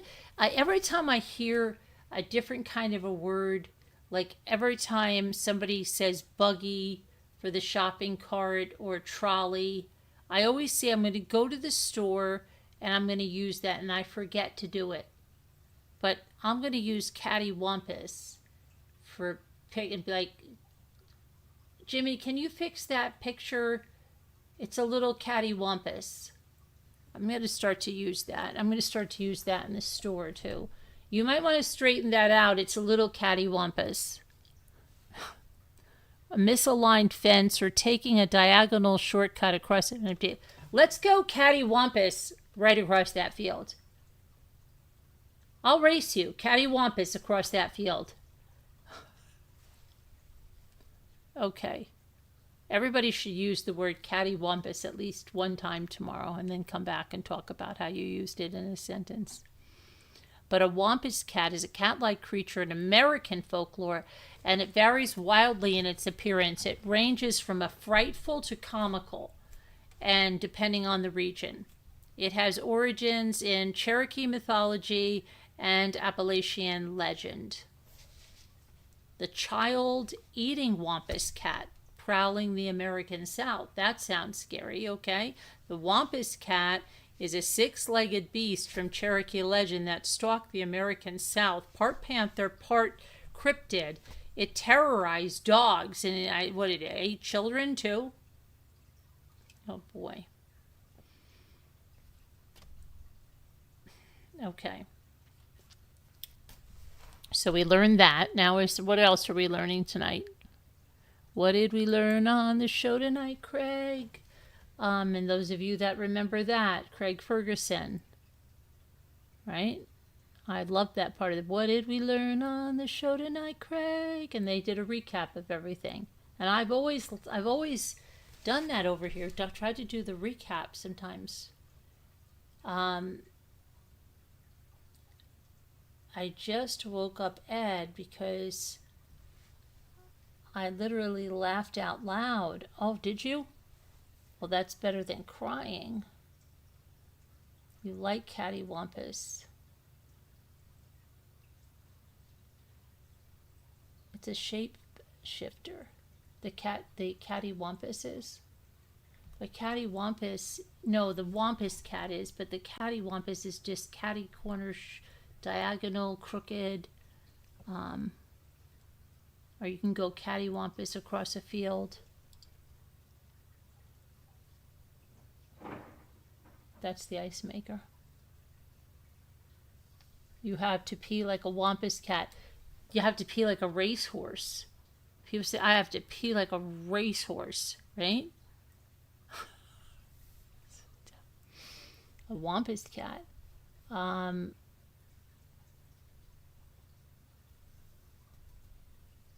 Cat sounds like a what? Can sound like a loved one to trick you. Who? A wampus cat?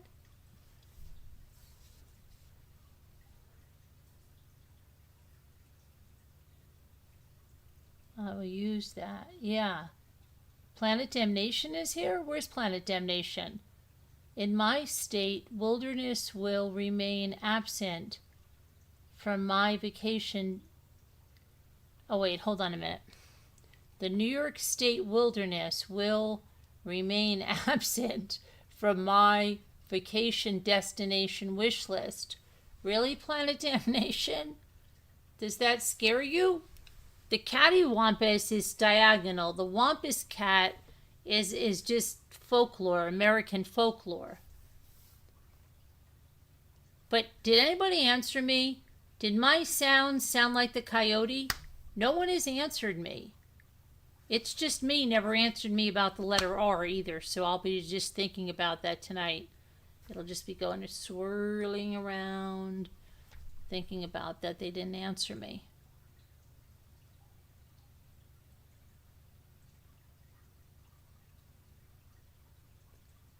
Did anybody think... I've got to have just a small drink here.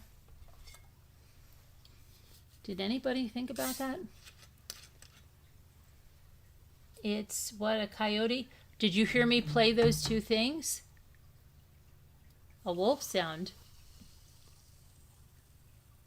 I've got the whole world in my hands. She's got the whole world. Okay.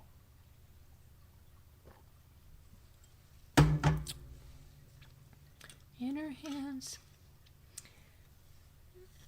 Let me see if I can find a wolf sound. And the wolf goes, whoa, whoa, whoa, whoa. Remember that thing on the CNC?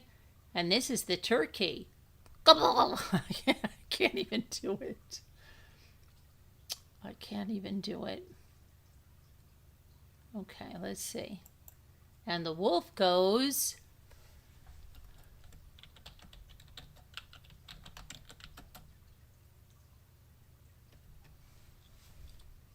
let's see.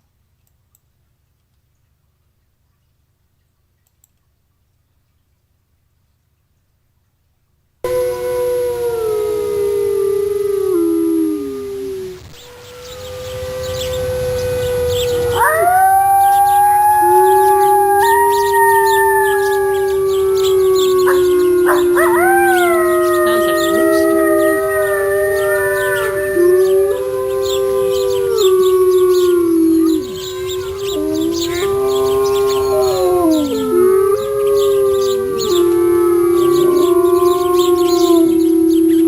No, it's not a wolf. What about a hyena? And the hyena says, well, we don't have hyenas, but it just sounds like a hyena. And they always say laughing like a hyena, but the hyenas really don't sound like they're, I don't know. The hyenas, I've tried to listen to a hyena and see if it sounds like it's laughing.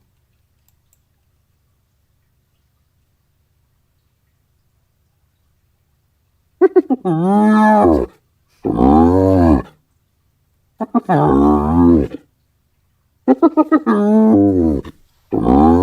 it's definitely.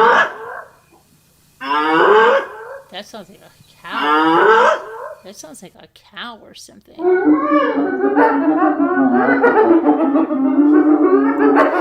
know what I would love to do? Oh my gosh, this is so crazy. I would love to get a bunch of these. Get a bunch of these sounds. If only we could record this. Like, record the reaction. Get a bunch of these sounds and have them go into, the kids have these big JBL speakers, and have it go in different places on the lake where it'll really carry, and just kind of remotely let the sounds play and then see what happens. If anybody's like, what the heck? Wouldn't that be? That would be something fun.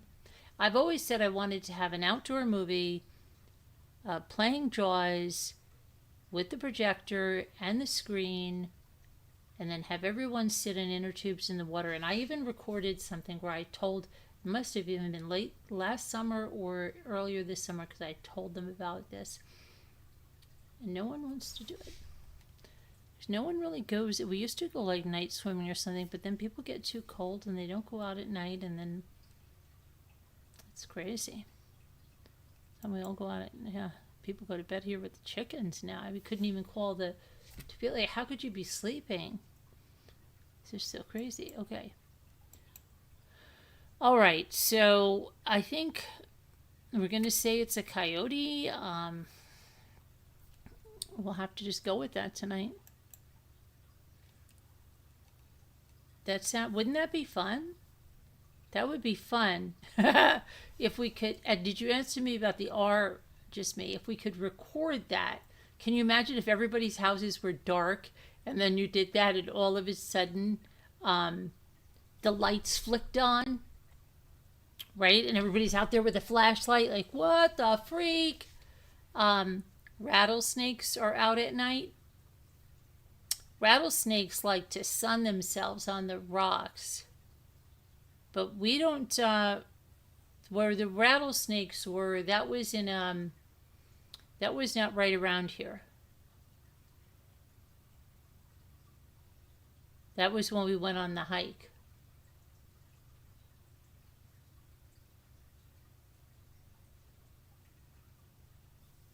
They have farm animals here. And I've heard that we have farm animals here, Jen. We have a farm right down the road. That's where we get our meat and everything, eggs. We have farm animals. Texas, your neighbor. They can sound like a hyena. You'd fly up for that, Debbie? Really? That would be that good to fly up for that?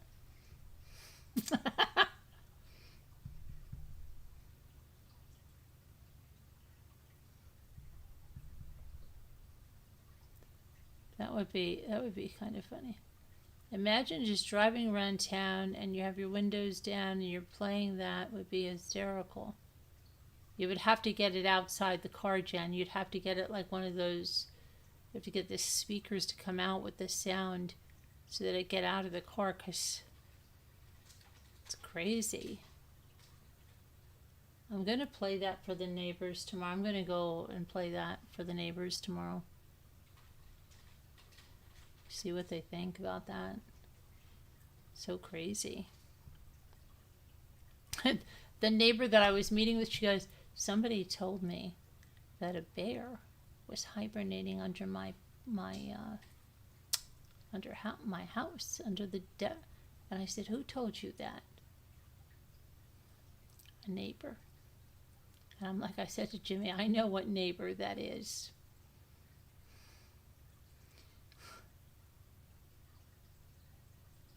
Like, why was she telling you that? To scare you or something? Like, what was that about? I just heard something. That's weird. I hear this noise every now and then. It sounds like it goes, "Arr," and I don't know what it is. It almost sounds like an electronic doing it, and I don't really pay it a lot of attention, but I hear it. And I don't know what it is. Have you ever heard something like that in your house? And I know what the sound is. It goes like this. It almost, like it's a, like that. But and it reminds me of something that comes out of maybe my computer tower or something. It just makes a weird noise, and I don't really pay much attention to it. But now that we're talking about this, I'm thinking that there's something growling, just like, but I hear it all the time, and I think it comes from my computer or something. And then there is like some kind of thing online or something like that. It'll have a growl sound or something. It reminds me of that. Now, sometimes I could drive myself crazy. Like I would think about like, wait a minute, I've got to find out what that was. And I'll stay up all night to try to find out what that was, or if there's really where that growling sound online that I've heard. Because it comes in some kind of a weird thing that I've heard before. Once in a lullaby. Someday I wish upon a star. Okay, but sometimes I hear something like, yeah, right? And you hear something like that, murder, and like you don't pay any attention to it really. But then if you really think about it, like where the freak is that coming from? But there's something, it's so weird. So was there really a bear hibernating? I don't know. The neighbor that I think told her this is the one that I don't know. The kids were talking about the other day about, I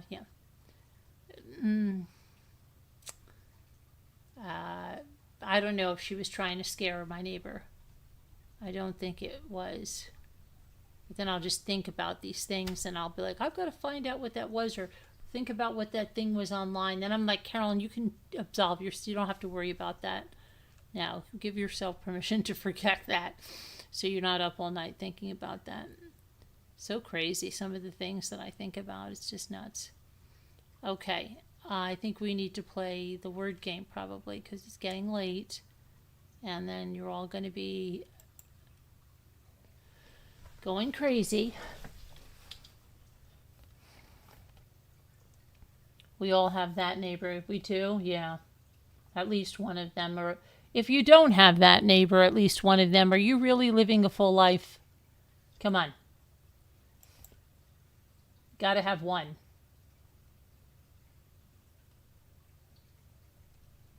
You got to have one. You gotta have one. Ain't life grand? I have a friend in South Carolina that says that all the time. Ain't life grand? A very good friend, a peachy friend. Ain't life grand?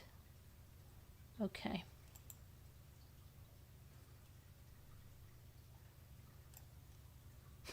I'm recording it because I want to see.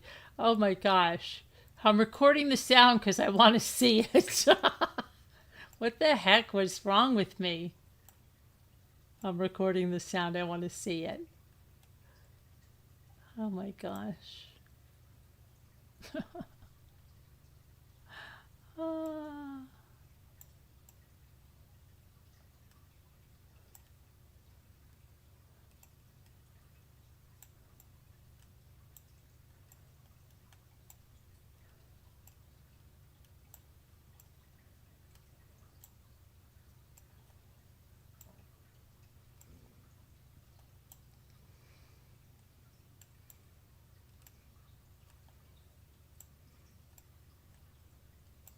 Be lady, I got hive.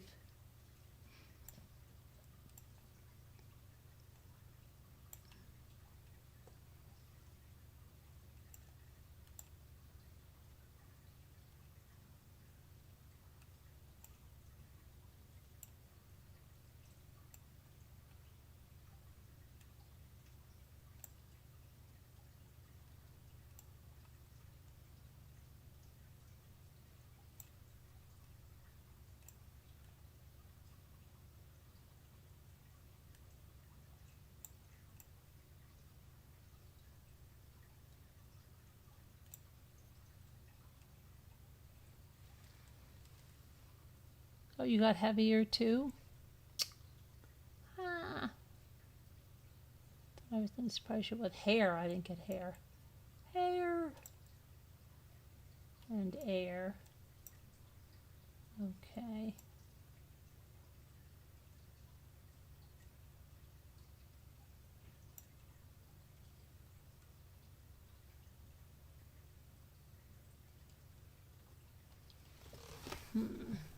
Oh, and her, right?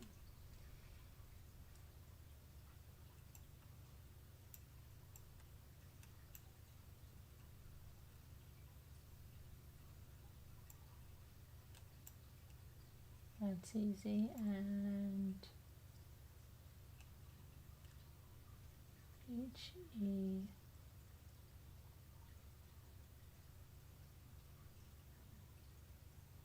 There. Had to be.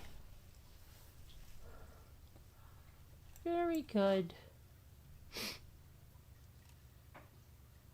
Oh my gosh, first day of August. Get out of here. Get out of town. Get out of here.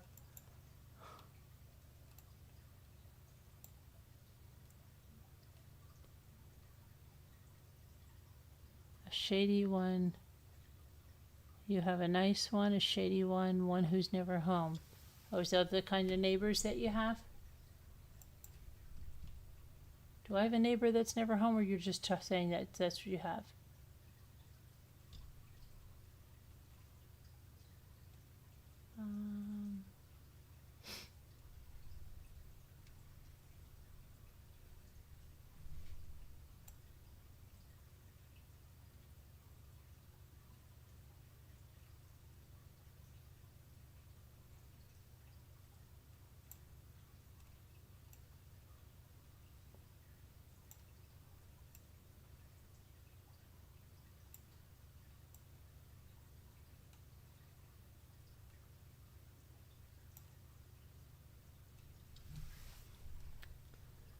It's the Christmas season. Get out of here, murder. Stop it.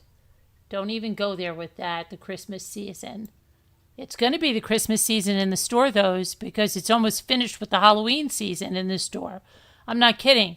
The Halloween stuff is flying off the shelves. Christmas season's coming in. And the summer wind is coming in. Yeah, I know. It's crazy, right? It's just crazy.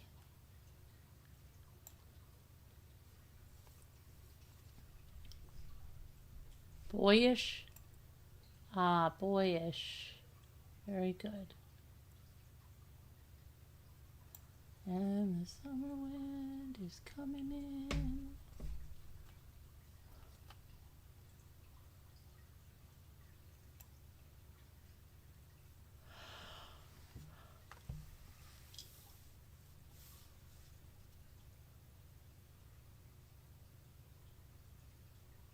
Now I hear like some kind of a, hold on a minute, like a big, hold on a minute.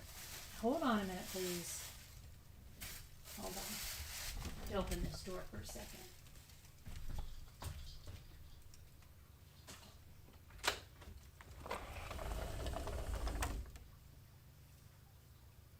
Ooh-hoo-hoo-hoo. I don't hear anything else.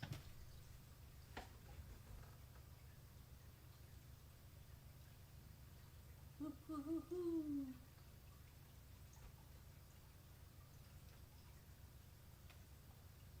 Woohoo. Don't hear anything. I don't hear anything, but it's a nice cool breeze coming in, I'll tell you. But I don't hear anything.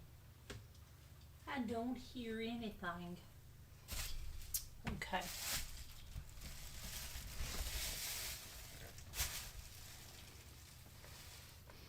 Bitsy, the itsy bitsy spider. Bitsy, bitsy, bitsy. Uh-oh. It's not there. What else did you get? Bothy? Put your bothy feet in. There's your bothy. Are you bringing one of your dolls or bothy? That's a good thing I don't drink. Bothy of you can go. Oh my goodness. Okay.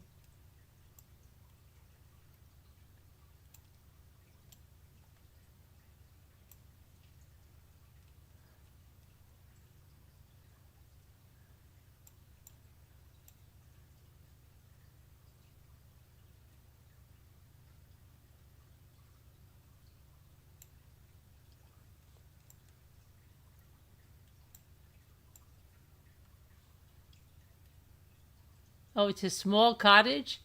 Oh, a small cottage?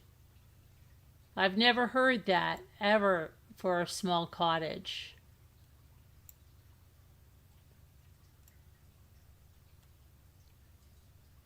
Get your bothy. What a beautiful bothy you have. I'll have to use that tomorrow. People will be like, what the hell are you talking about? Did you just buy a bothy on the beach?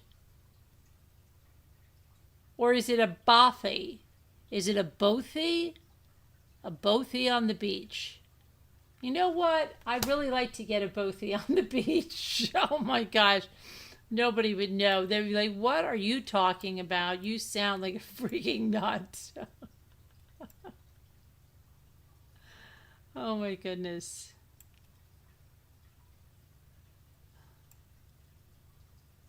Did you rent that bothy or did you buy it?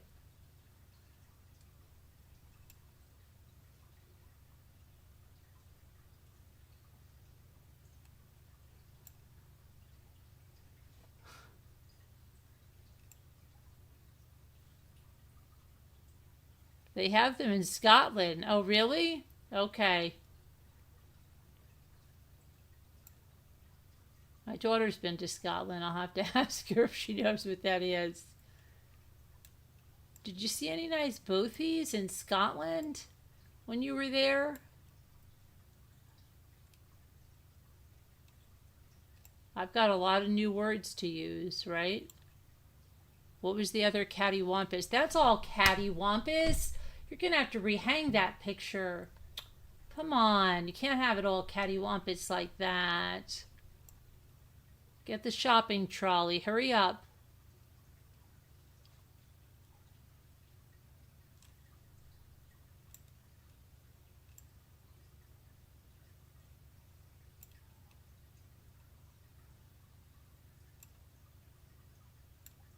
You dirty fink. Rinkety dink.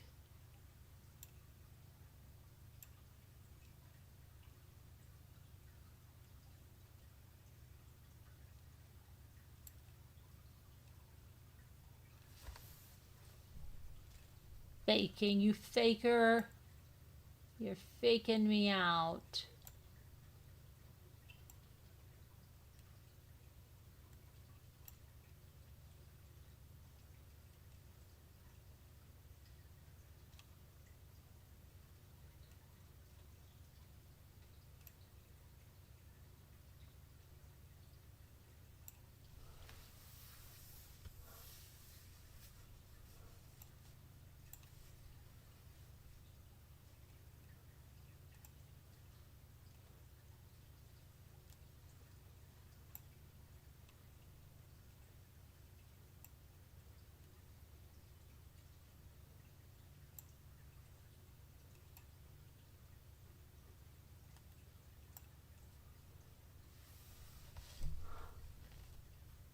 I think I did ring, didn't I? Wait a minute. Oh no, that's good.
Oh, gin. I should always know that. Gin is always there.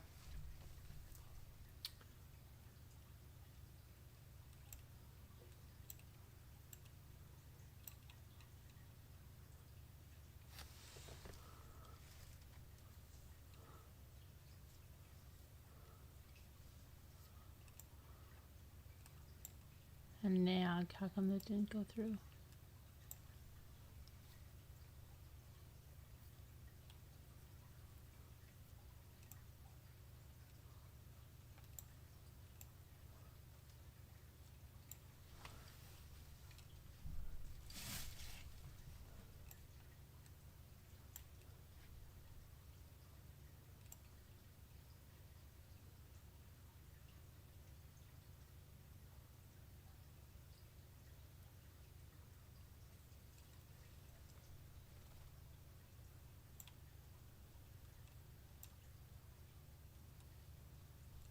Grin.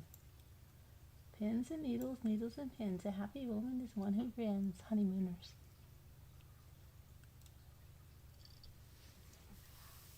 Oh, both these are free to stay in. Let's get a bothy and save money. We can both get one. We can both get bothies. Right?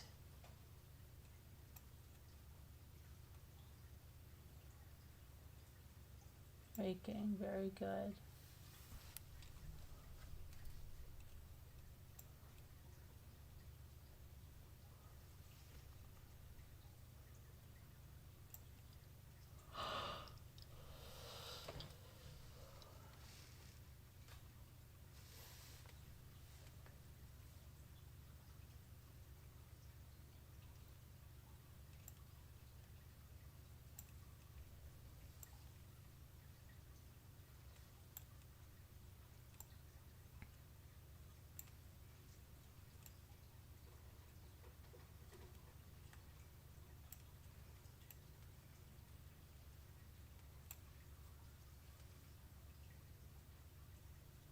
I'm pronouncing it wrong? Well, I don't know what it is, so I bet I am.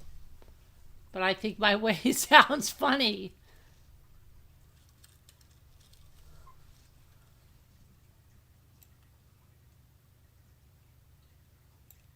How do you pronounce it? How do you pronounce it, murder?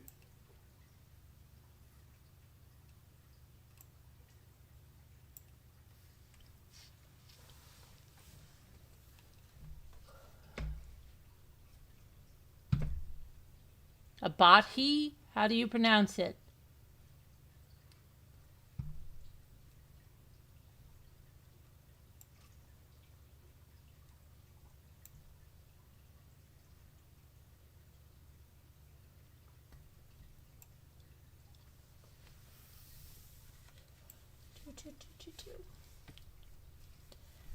Um,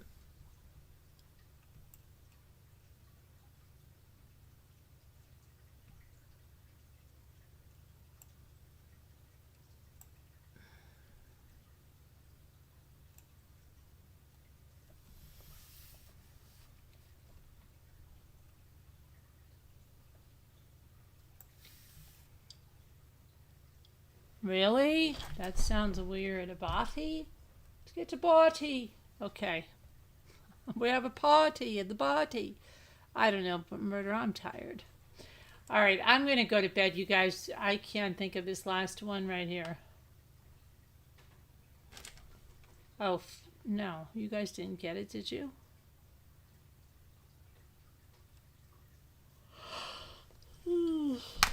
My goodness gracious. All right, anyway, girls and boys and kids and horse dogs and everything, I'm going to bed. I have to go to sleep. I'm tired. I made a video today and it's taking forever to download. So we'll have to see. But I love you guys. God bless. Prayers. Thank you for everything. Thank you for your membership upgrade. Debbie, I played you a song. You're going to have to go back in the video. And then I'll see you guys later tomorrow, hopefully. Be well. Stay well. All right. Mary said fair. Fair. Mirror, mirror on the wall, who's the fairest of them all? Mary said fair. Mary said fair. Mary said fair.